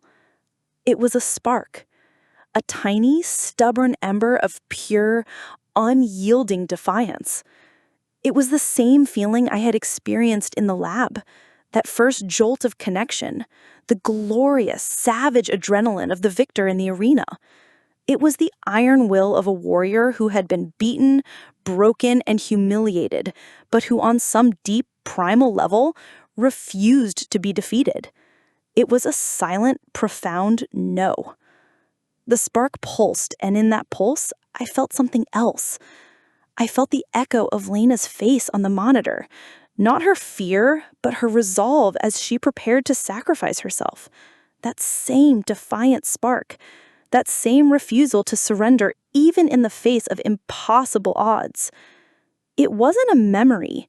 It was a frequency. The same resonant frequency of spirit, vibrating in two different women across two different worlds. Defiance, resolve, hope.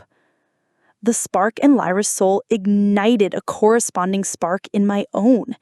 It pushed back the cold, creeping tide of my despair. It burned away the fog of surrender. My failures were real. My grief was real. The pain was real. But this spark, this was real too. I opened my eyes. The fire had burned down to glowing embers, but the cave no longer felt like a tomb. I looked over at Lyra. She was still unconscious, still dying. Nothing had physically changed, but everything had changed within me. The Pax thought they could control the variables. They thought they could win by extinguishing passion, by severing connections. But they hadn't accounted for this. They couldn't quantify defiance. They couldn't model hope. I was a scientist. I had been defeated by a superior strategy. But Lena and Lyra, they weren't strategists. They were fighters. And they had just reminded me that you don't win a war by surrendering. You win by refusing to lose. I got up and added wood to the fire, the flames flaring up, chasing the shadows back into the corners of the cave. The experiment wasn't over. A new variable had just been introduced. Me. Chapter 20. The spark of defiance, once lit, grew into a steady flame. It didn't erase my grief or my fear, but it gave me a light to work by. For the first time, I looked at the mess of my life not as a series of catastrophic failures, but as a set of interconnected data points. I laid it all out in my mind, a mental flowchart. My work, the cold, elegant pursuit of quantum entanglement. Maya, the ghost in my machine, the hidden, grief-stricken variable that had skewed my entire experiment. Lena, the anchor, the constant, the love I had been too blind to see. And Lyra, the result, the anomaly, the warrior princess shackled to my soul. I had been treating them as separate problems. My scientific obsession was a retreat from my grief. My love for Lena was a complication to my mission. My bond with Lyra was a dangerous side effect of my initial, flawed experiment. I saw walls between everything, just as Alara had said. I was trying to solve 4 different equations at once. But as I sat there in the quiet of the cave, watching Lyra's chest rise and fall with each shallow breath, I had my great realization. It came not as a lightning bolt of inspiration, but as a slow dawning clarity, like the sun rising over a new world. They weren't separate equations.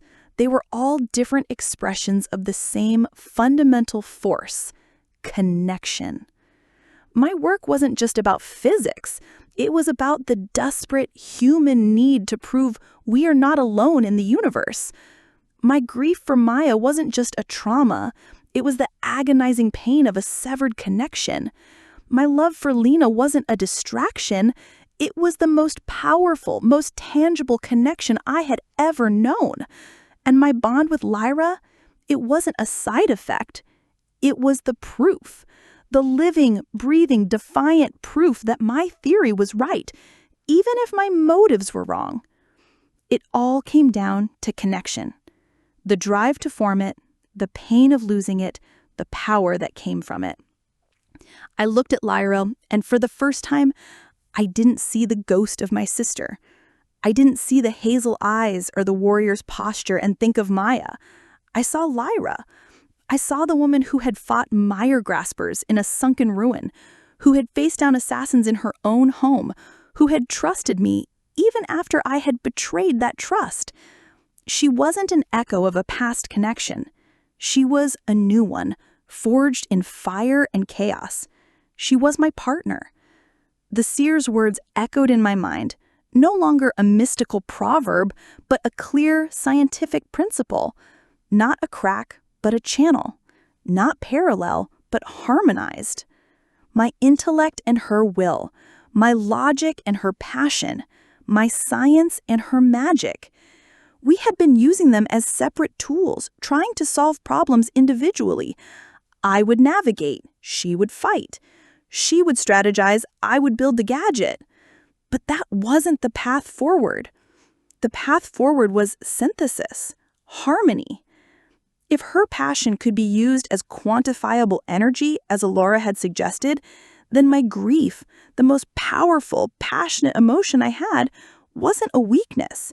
It was a fuel source. And her will, her defiant spark, wasn't just an admirable trait. It was the engine. My mind, my scientific knowledge, wasn't just a set of tools. It was the focusing lens. I looked down at Lyra's broken body, and for the first time in days, I didn't feel helpless. I felt a surge of pure, unadulterated purpose. I couldn't heal her with herbs or bandages, but maybe, just maybe, I could heal her with physics. I picked up the cold, inert resonance stone.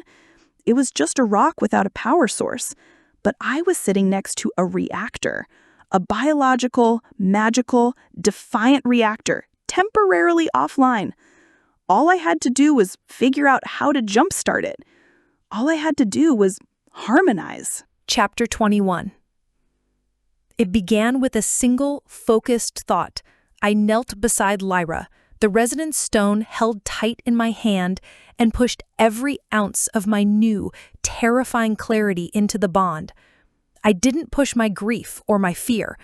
I pushed the pure, unadulterated logic of my realization. Harmony, Lyra. Not parallel, harmony. I projected the image of Alara's loom, the sturdy, logical warp threads of my mind, and the vibrant, powerful weft threads of her will. I showed her how my grief wasn't a poison, but a fuel source, how her defiance wasn't just an emotion, but an engine, how together we weren't a flawed connection, but a complete circuit. For hours, nothing happened. Then, late into the night, I felt a response. A faint, questioning pulse from her side of the bond. Her defiant spark, which had been a solitary ember, flickered and grew, tentatively reaching for the structure I was offering. It was working. Her recovery after that was slow but steady. The process was a strange fusion of physical and metaphysical therapy. As I fed her water and nutrient-rich broth, I also fed her mind a constant stream of calm, structured thought, acting as a psychic scaffold for her shattered consciousness to rebuild upon. As her bones began to knit with the slow return of her innate magic, our minds began to weave together in a way they never had before. The bond was no longer a chaotic cacophony. It was becoming a quiet, focused hum of two minds learning to work as one. 2 weeks later, she was on her feet, her arm in a sling, her face still pale but her eyes burning with their old fire, now tempered with a new, deep understanding. "They took Lena," I said one evening, my voice quiet but steady. The pain of it was a cold, hard stone in my chest. "They have her, and they will try to use her to get to us." "We cannot rescue her by force," Lyra stated, her voice raspy but firm. "The trap in Neo-Kyoto proved that. We cannot outfight them." "No," I agreed, looking at the resonance stone which now glowed with a soft, constant light in my hand. "We can't outfight them, so we have to outthink them." And so the plan was born. Not from a place of desperation, but from a place of pure, audacious, terrifying logic. We wouldn't sever the bond. We wouldn't hide from it. We would turn it into the ultimate weapon.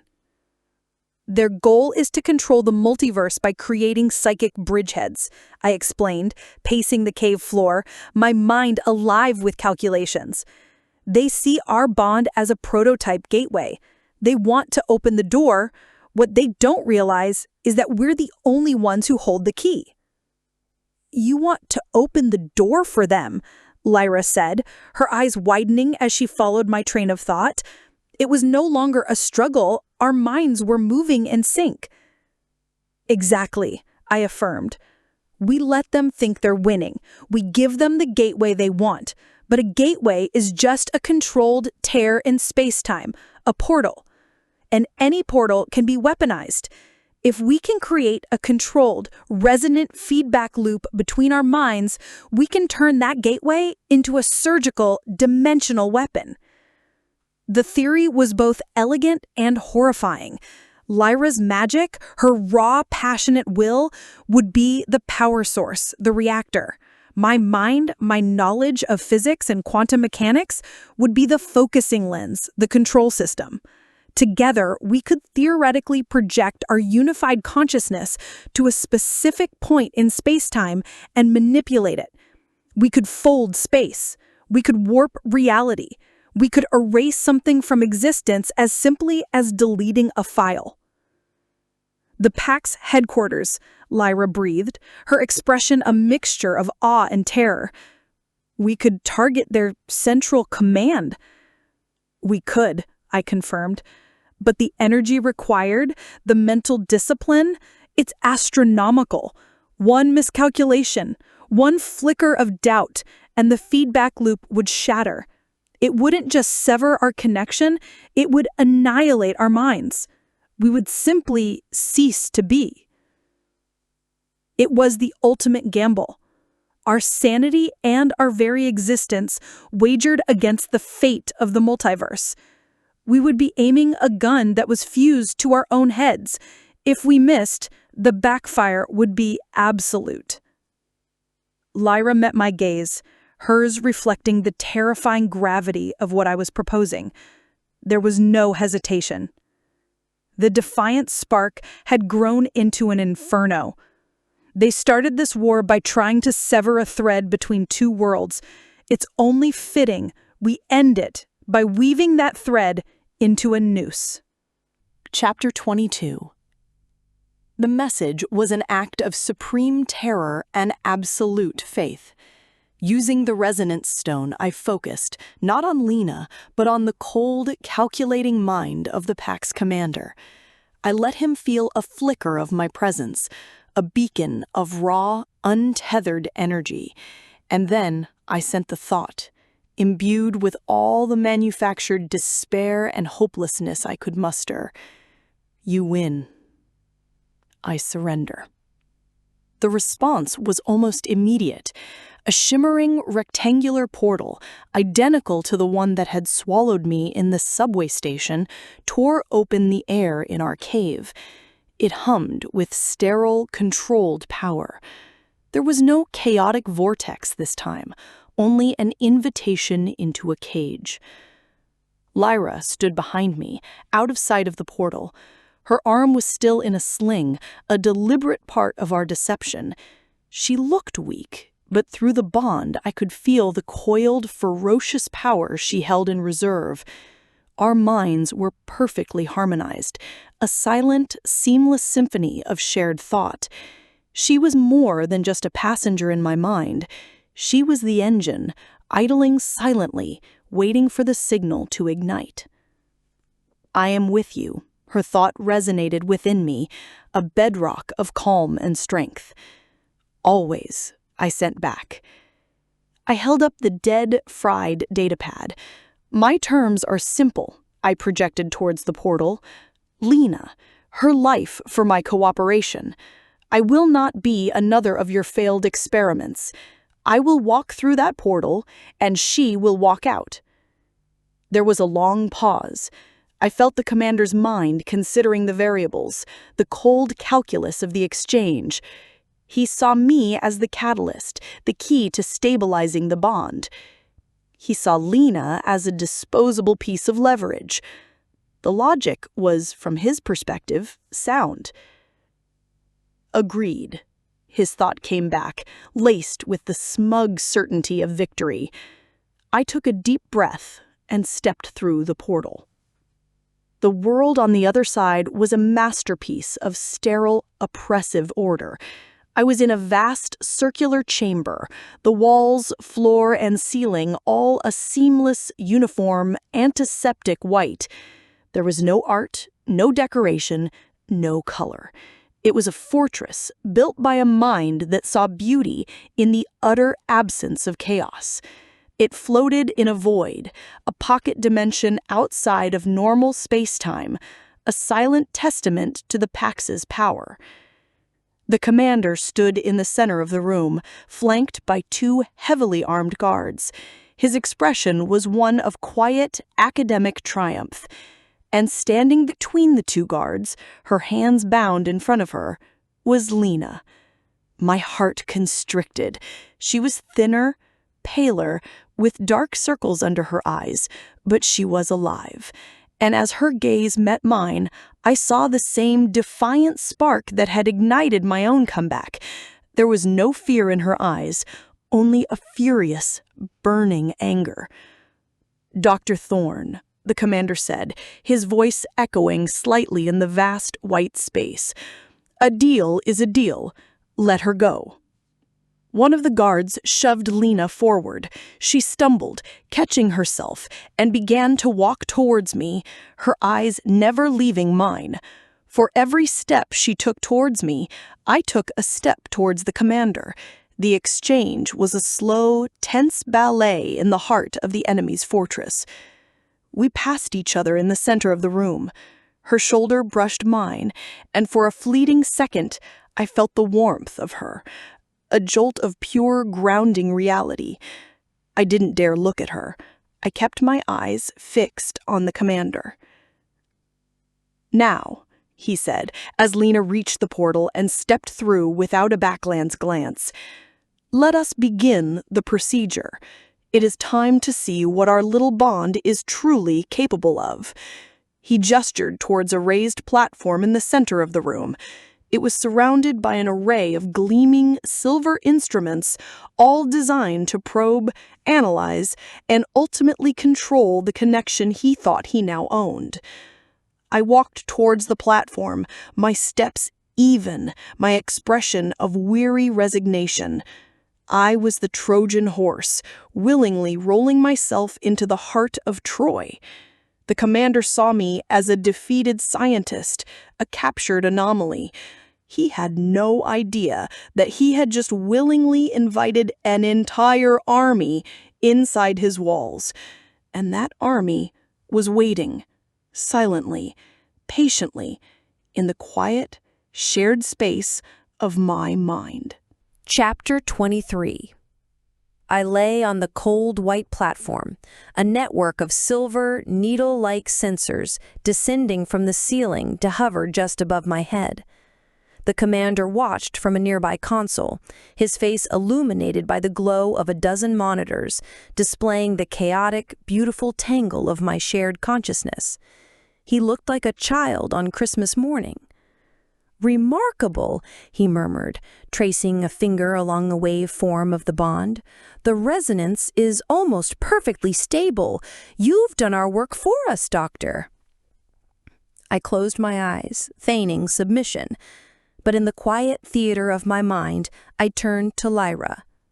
The central power core is located directly beneath this platform. I can feel its electromagnetic field. It's the heart of this entire fortress. "Then it is there we shall strike," her thought came back, as calm and clear as a ringing bell. "He's about to initiate the link with their systems," I warned. "He wants to turn our bond into a network hub. That's our moment. When he opens the door, we burn the house down." On the console, the commander pressed a final sequence of keys. "Initiating synaptic integration," he announced to the empty room. "Let's see what this baby can do." I felt a jolt as his technology interfaced with the bond, a cold, sterile, invasive presence trying to assert control.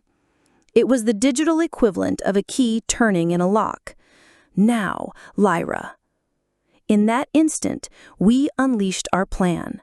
I focused my entire consciousness, all my knowledge of physics and energy systems, on the power core 5 stories below me. I didn't just see it, I became it.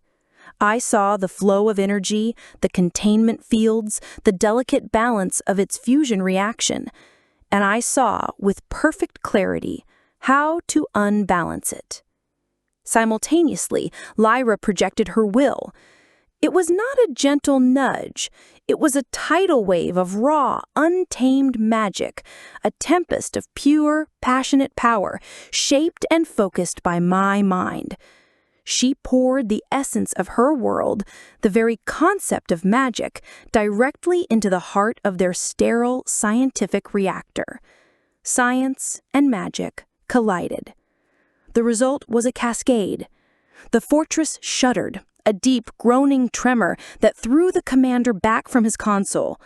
Alarms, shrill and panicked, blared through the white chamber, which was now flickering with strobing red emergency lights. "What is this?" the commander screamed, his composure finally shattering. "Containment failure! How is this possible?" He didn't understand. He was trying to contain a power surge. We had unleashed a paradox. Their reactor wasn't just overloading, it was being rewritten, transformed from a stable fusion core into a chaotic, unpredictable, magical engine. The very laws of physics inside the fortress were beginning to fray. I leapt off the platform. The bond was no longer a quiet hum, it was a roaring bonfire. Lyra's strength flooded me, lending an impossible speed and power to my limbs. "Detention level is 3 floors down, Sector Gamma," I thought, my mind processing the facility schematics which I had glimpsed on the commander's monitor. "Then let us make a new door," Lyra responded. I looked at the seamless white floor. My mind identified the weakest structural point, and Lyra's will, projected through me, did the rest. The floor didn't just break, it dissolved, peeling back like paper as a wave of pure force blasted a hole straight down through 3 levels of the fortress. We leapt into the chasm, landing amidst the chaos of a lower level. Our journey to the detention level was a synchronized dance of destruction. I was the navigator, the strategist. The support strut on the left is compromised. And Lyra would send a concussive blast of force to bring a ceiling down on a squad of packed soldiers. Their shields are vulnerable to high-frequency resonance. And Lyra would unleash a high-pitched, vibrating shriek that shattered their defenses. We were one being, a perfect harmony of logic and passion, science and magic. We found the commander outside the main cell block, his face a mask of disbelief and rage. He had a squad of his elite guard with him, but they seemed hesitant, their technology flickering and failing in the chaotic reality we had created. "Anomaly! Aberration!" he shrieked, his clinical demeanor stripped away to reveal the fanatic beneath. He raised his own plasma rifle, but it sparked and died in his hands. "You are a disease, emotion, connection. It is a flaw in the code of the universe, a chaotic variable that must be sterilized. I will bring order. I will bring peace." He finally saw us, not as a target or an experiment, but as the living embodiment of everything he hated. His peace was a universe without love, without loyalty, without grief, a universe without connection, a sterile, white, silent tomb, just like the fortress that was now crumbling around him. And we were the ultimate chaotic variable he could never hope to control. Chapter 24. Just as we prepared to deal with the commander, a side door to the cell block slid open. One of his guards emerged, dragging a hostage. Lena. They must have intercepted her before she made it through the portal. A cold, brutal backup plan. The commander's face split into a triumphant, manic grin. He snatched the projectile pistol from his guard's holster, an old-fashioned, reliable piece of technology that worked perfectly amidst the chaos, and pressed it to Lena's temple.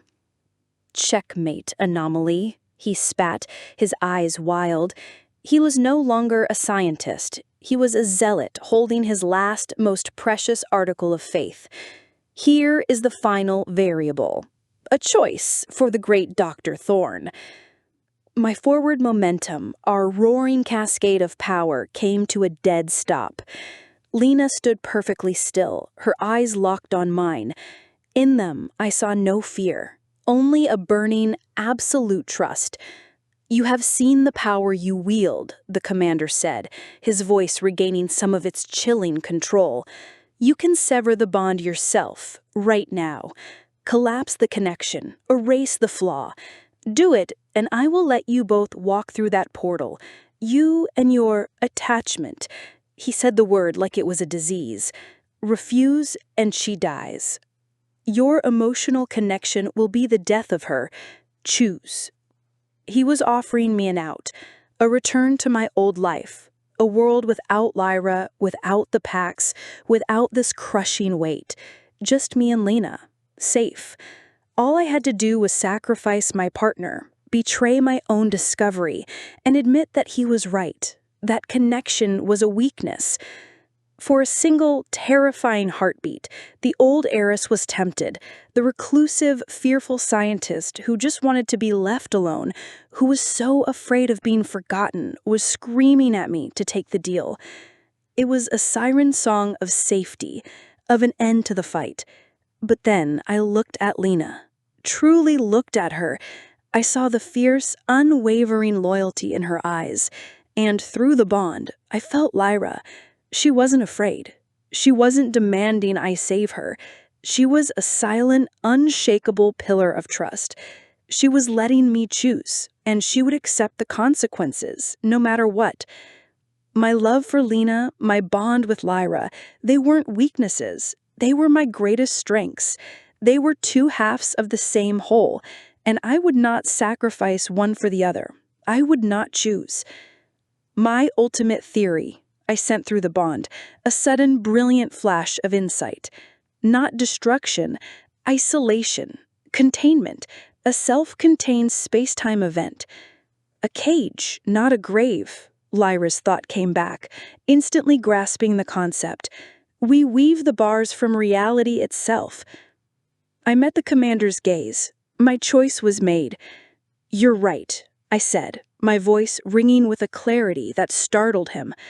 "Connection is the most powerful force in the universe. Let me show you." Instead of severing the bond, Lyra and I pushed. We didn't push out with explosive force. We pushed in. We pulled on the very fabric of the reality around us, using the chaotic energy of the failing reactor as our loom. The alarms fell silent. The strobing red lights faded. A profound, unnatural quiet descended upon the fortress. The commander looked around, confused. "What are you doing?" "Solving for X," I whispered. Outside the fortress, in the black void of the pocket dimension, space began to bend. We were weaving the warp and weft of space-time, using my knowledge of general relativity and Lyra's raw power to create a stable, self-contained event horizon. We were enacting my ultimate theory, not to travel through dimensions, but to create one. The air in the room grew heavy, thick. Light from the holes we'd blasted in the ceiling began to curve, red-shifting as it was pulled toward the new gravitational center we were creating. The pack soldiers looked around in terror, realizing they were trapped. The commander stared at me, his fanaticism finally giving way to a dawning, horrified understanding. He was a scientist. He knew what he was seeing. Time dilation. You can't.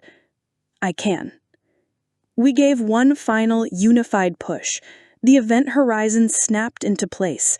From our perspective, the commander, his soldiers, and their entire sterile white fortress simply froze, locked in a single moment. For them, millennia would pass before a single second ticked by on the outside. They were neutralized, defeated not by a weapon, not by violence, but by the very forces of connection and reality they had sought to control. They were a ship in a bottle, and we had just sealed the cork. The bond between Lyra and I settled into a calm, steady hum. The roaring bonfire was now a perfectly controlled, sustainable flame. I walked over to the frozen tableau and gently took the gun from the commander's hand, tossing it aside. I touched the bonds on Lena's wrists, and they dissolved into dust. She didn't say anything. She just stepped forward and wrapped her arms around my neck, burying her face in my shoulder. I held her, breathing in her scent, feeling the solid, real warmth of her body against mine. It was the first time we had ever truly touched. It felt like coming home. Chapter 25. Weeks later, the dominant sound was not the hum of machinery or the crackle of magic, but the gentle clinking of ceramic mugs and the murmur of easy conversation. We were in Lena's apartment, now our apartment. A bright, airy space filled with books, plants, and sunlight that streamed through the large bay window overlooking a quiet, tree-lined street on Earth. The dust of our cosmic battle had settled, leaving behind a new, beautiful, and utterly strange reality. The Pax was gone, locked away in their bottle universe. But the multiverse, having been shaken awake, was now aware of itself. Small, temporary portals would flicker into existence in random places, a brief glimpse of a desert with a purple sky and a London tube station, the sound of alien whale song echoing from a closet in Tokyo. The walls between worlds had become thin. Our actions had changed the fundamental nature of reality, and we were the only ones who truly understood it. Lyra, her arm now fully healed and free of its sling, was perched on the windowsill, looking out at the baffling parade of cars and bicycles with an expression of endless fascination. She had traded her leathers for jeans and a soft wool sweater, a disguise she found both comfortable and endlessly amusing. Her regal bearing was still there, but it was softer now, tempered by the easy affection she shared with us. Lena sat beside me on the worn, comfortable sofa, her leg pressed against mine, a cup of tea warming her hands. She was the anchor, the steady, vibrant center of our new little solar system. The trauma of her capture had faded, replaced by a quiet, confident strength. And me? I was no longer the ghost in my own life. The frantic, obsessive energy that had driven me for a decade was gone, replaced by a calm, focused sense of purpose. My science hadn't been wrong, just incomplete. It had lacked the variables of love, grief, and courage. Now, enriched by everything I had experienced, my understanding felt whole. The bond with Lyra was a part of me, a quiet, constant hum of companionship, a shared strength that no longer felt alien, but as natural as breathing. Our life had found its own unique, stable equilibrium, a strange, beautiful harmony between three women from two worlds. There were moments of hilarious cultural misunderstanding, like explaining the concept of a mortgage to a warrior princess, and moments of profound, quiet connection. We were a new kind of family, forged in chaos and bound by a fierce, protective love.